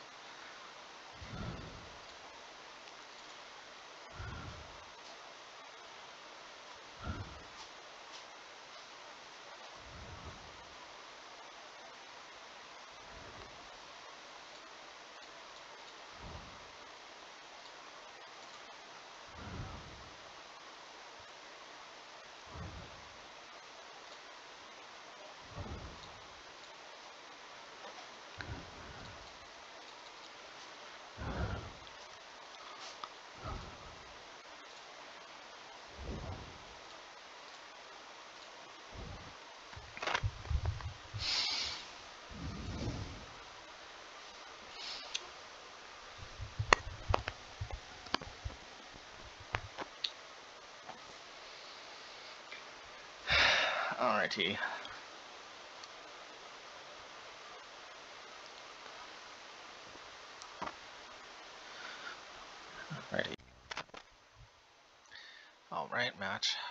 5. Well, if we can get a 4-1, I think that'd still be pretty swimming to me.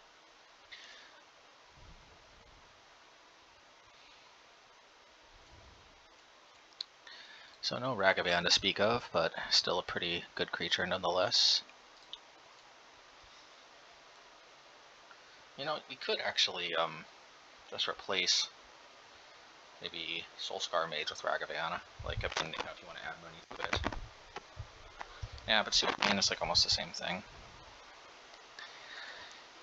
Yeah, we're gonna hold up Stomp because what I want to do is I want to use Abbot to fish for a land, which I can only do if I wait till turn 3. Alrighty. Unless I just get the land outright, which I think I will do this.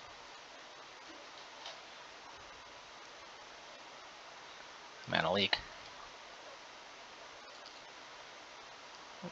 I think Bolt Hammer, because those are the only cards that aren't built-in card advantage.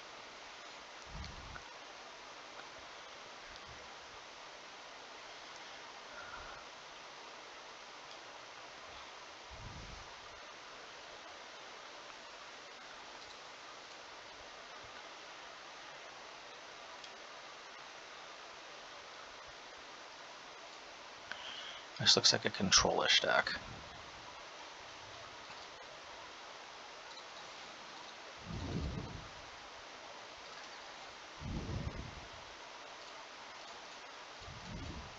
We might get Wrath, but so be it. I think playing Bonecrusher is infinitely better than Stomping. Kind of wish I would have ended a turn Stomped, but I didn't know what we were up against. Looking like Control, but at the time, it could have been anything.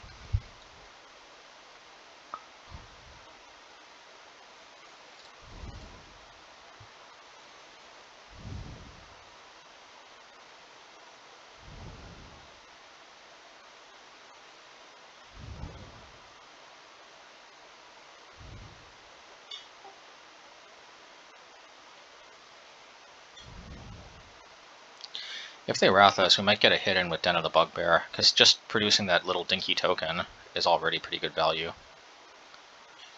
Oh, that's not Wrath mana.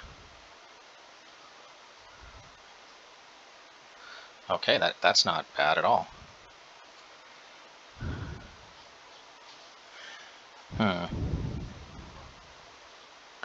I kind of want to get my hit in with Den of the Bugbear, because you don't always get this opportunity, and it's just very good value. They could of course Solitude us, but then we may force their hand on Solitude one turn earlier. Yep.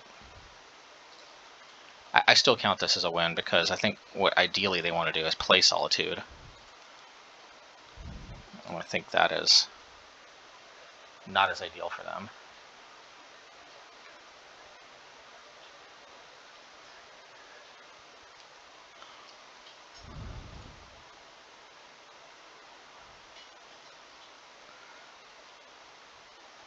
The only way playing Abbot right away benefits me is if I get Swiftspear. But this benefits me because if they're very much incentivized to do something now, like play Solitude, and then maybe, just maybe, or Fire Ice, I draw Blood Moon off of Abbot. Let's see.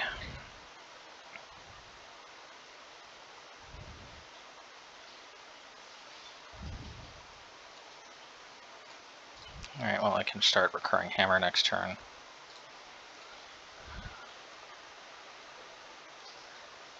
And this is where the power of Hammer really comes up.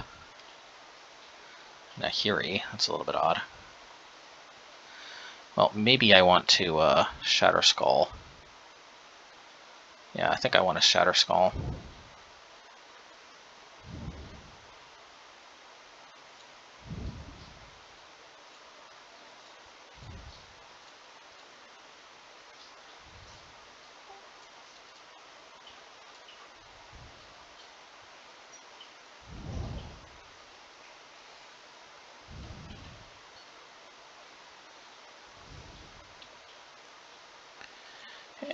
I'm going to play this out, and it's just basically because we're so close to Hammer Recursion.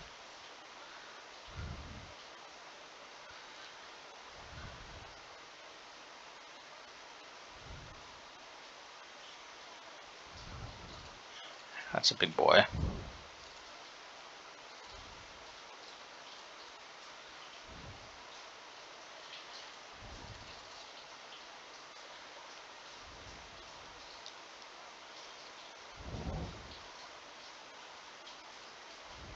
Okay, I think I've got this.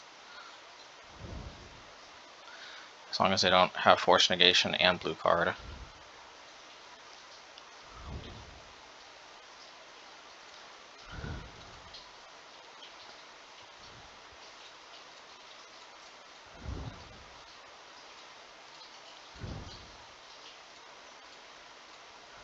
Alrighty.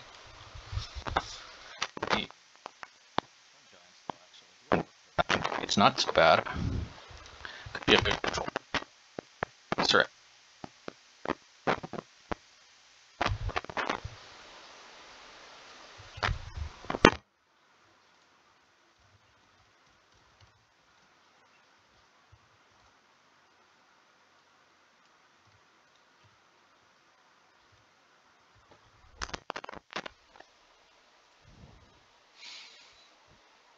Okay, what's our jazz gonna be?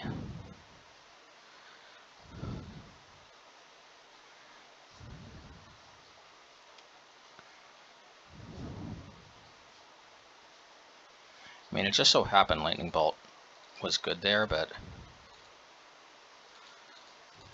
yeah, maybe we don't need Lava Dart. Let's do Relic of Progenitus. We definitely need a good threat density, and yeah.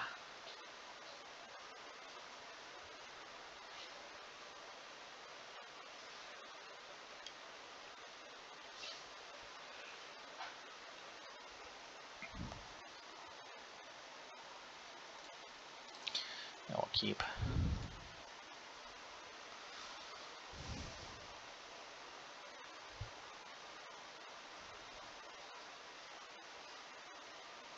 I like that they mulliganed quickly, and they knew exactly what they wanted to do. Alright, let's play this, because realistically, I'm not going to jam Abbot most likely on turn 2 anyway.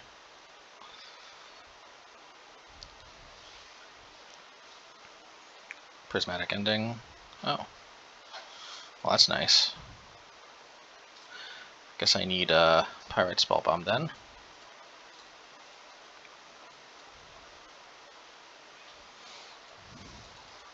I should kind of always have Pirate Spellbomb in my toolbox. Maybe Pirate Spellbomb is better than Lightning Bolt anyway.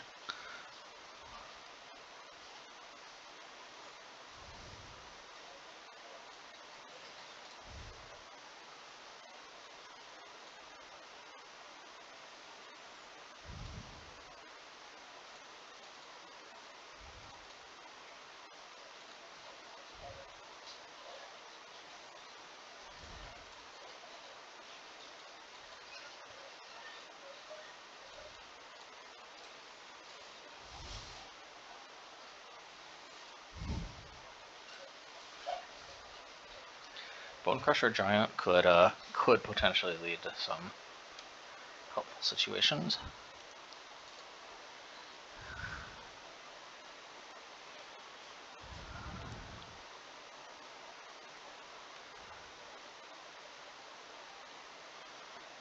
Yeah, let's do this now.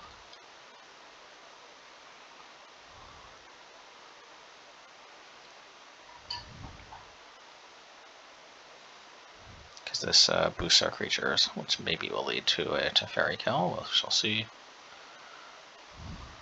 Counterspell? Okay. Alright, that's fine.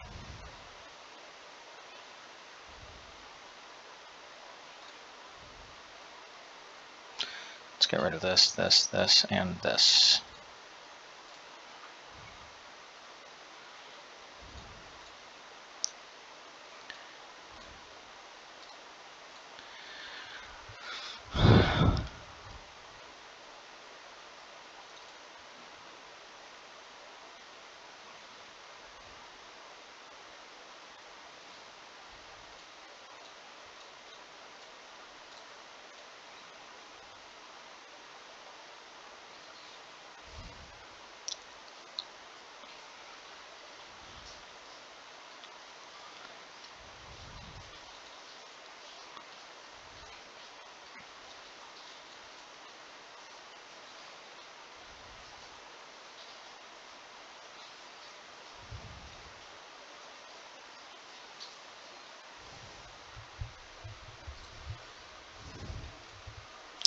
not going to play Soul Scar because I kind of want to pitch it to Seasoned Pyromancer.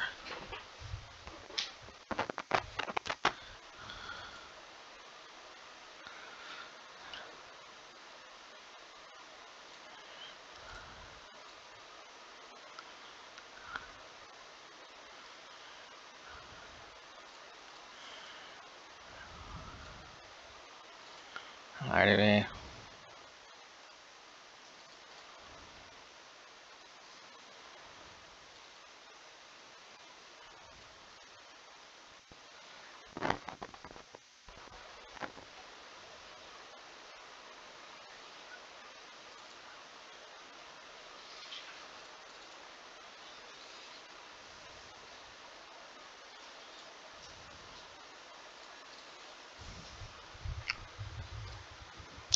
Yeah, because we gotta break through to get this Nahiri.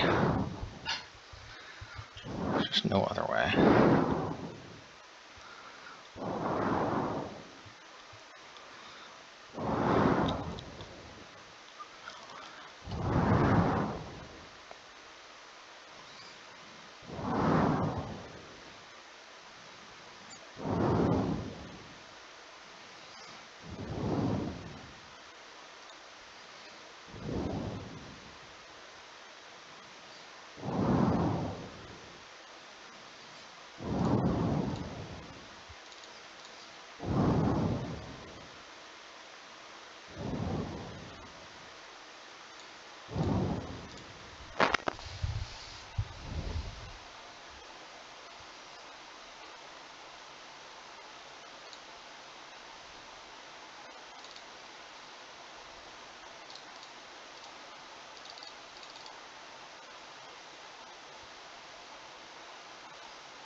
Oh, they probably have a counterspell.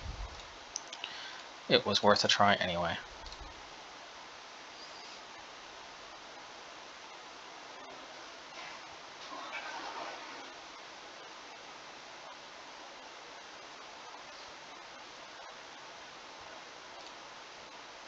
Maybe they don't have a counterspell. Maybe they fell for the oldest trick in the book. They may have. They fell for the oldest trick in the book. Nice. But they can still get rid of the Blood Moon before this dies, which I would think is what they want to do.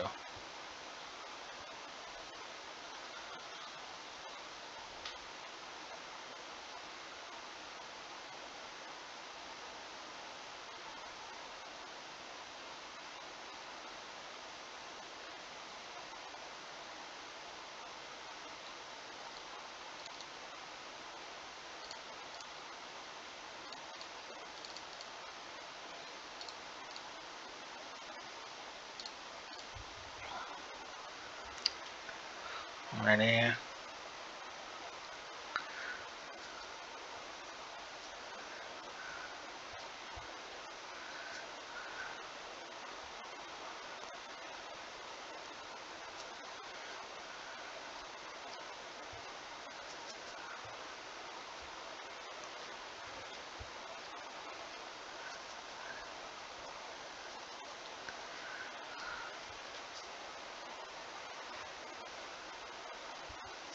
Okay. Okay. Okay. Solitude.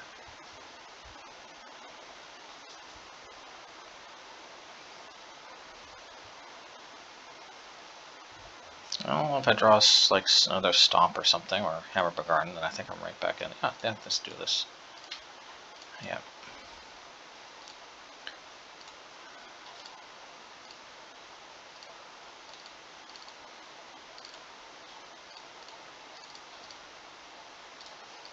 Alrighty, and the cool thing is they don't know if we top decked it or not, so maybe that reduces the salt, as we held one card in hand. Always nice.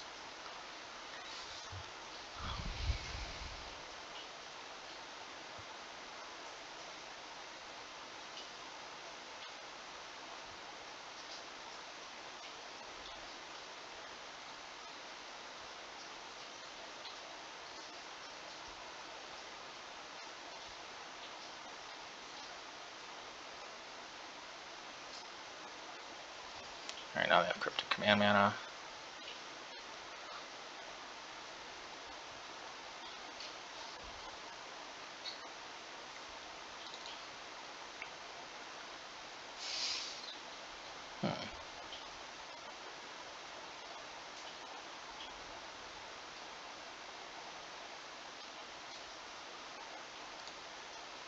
Yeah, let's just finish both of these off. Nihiri the Harbinger.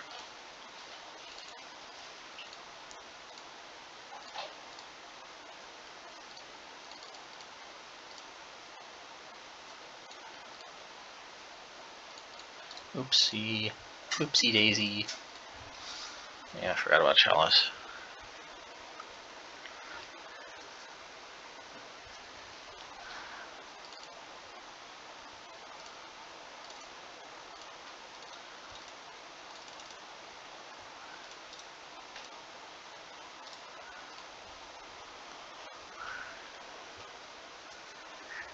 Alrighty, they're getting mana flooded.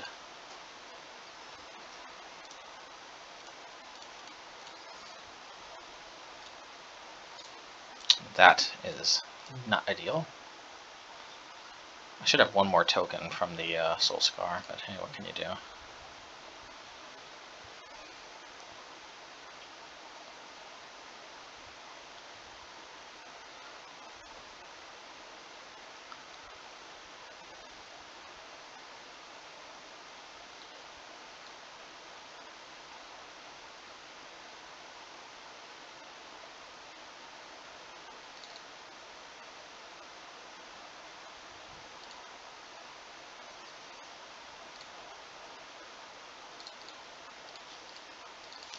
Well, I don't know if they can play Solitude, and they can't play Path, so yeah, good.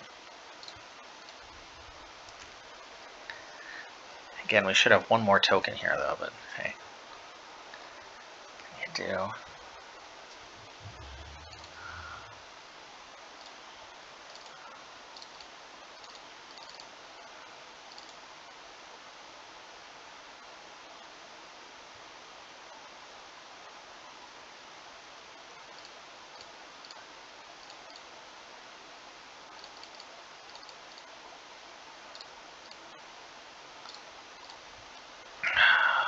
Worried about some type of Wrath, but that should be enough.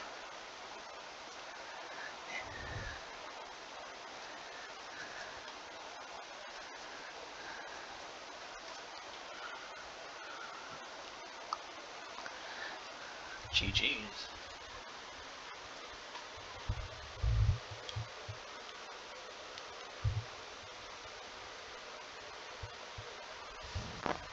Yep, GG. Alright, so Prowess still has what it takes to get at least a 4-1 here. Cool. Cool, cool, cool, cool, cool.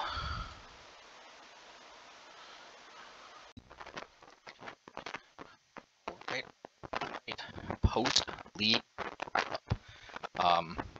Okay, what can we say about this?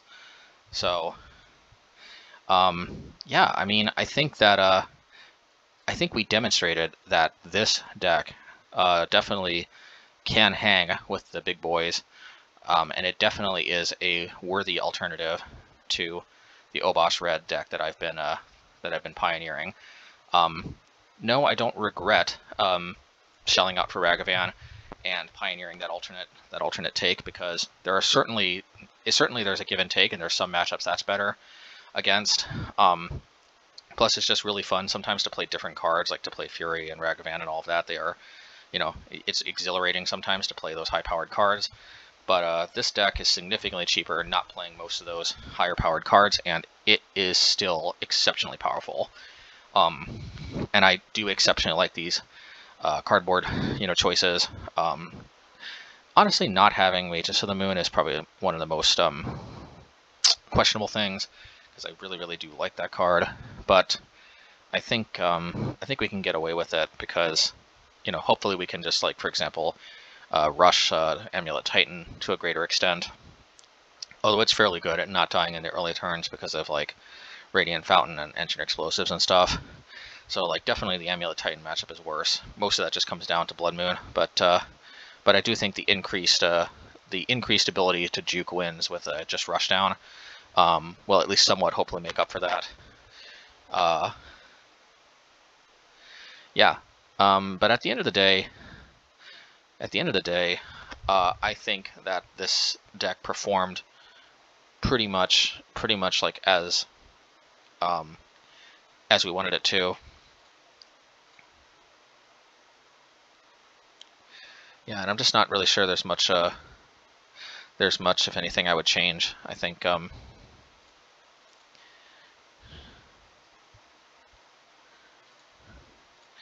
yeah, I think this is a pretty good 75 that I've definitely liked.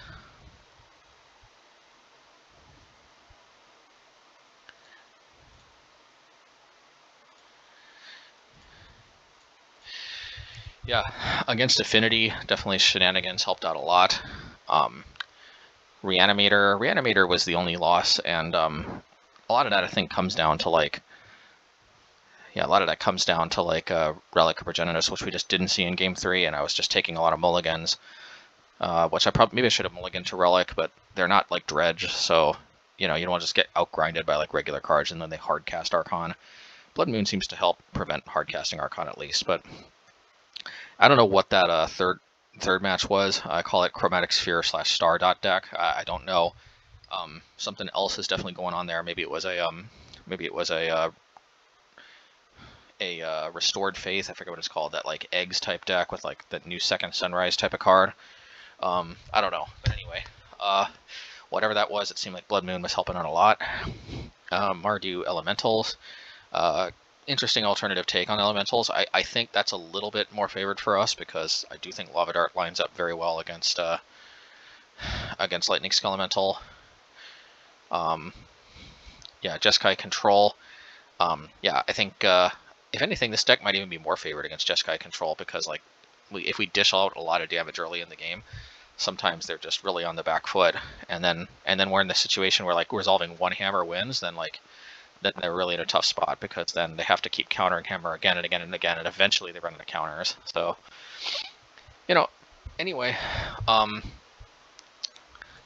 sure what else to say, but I think all the cards pretty much functioned in line with how I was hoping they'd function. I think overall, philosophically, this deck relies more on trying to juke the opponent out with these aggressive, quick kills. And you know, the trade-off is that, for example, we don't have access to the powerful hate cards the same way, or we do have access, but we don't necessarily have room to play stuff like to play stuff like Ensnaring Bridge to really shut down, you know, lots of rhinos that are shut down Murktide Regent. We don't have necessarily room to play Trinisphere, although probably Chalice would be better in this deck since there's no companion that's disabled. Yeah. Let me think. What was the other card we have in Obosh Red? Yeah, and of course, like, yeah, I think it's kind of hard to justify playing Pillage when we don't have access to the same quantity or quality of the same quantity of artifact hate. You know, in the Obosh Red deck, we have Blast Zone and we have Pillage, and I think Shenanigans is kind of necessary to shore up just not having as much artifact hate. So I don't know, it's a different take. This is definitely doing something different. I like it. It doesn't necessarily cover as many bases, but this is kind of more of the deck that the opponent has to respect, like the game one, you know, main plan. The Obosh Red deck is a little bit more reactive in that it's mostly kind of trying to counter what the opponent's doing while applying pressure and generating value and, you know, just mid-ranging them out like any other mid-range deck. This is definitely way more aggro, and it's something that the opponent is probably much more, has sideboarding much more in mind. So, anyway, well, until next time, hope you all enjoyed. This has been a blast, and I think something like this is probably the ideal way to play a more budgetized Prowess deck.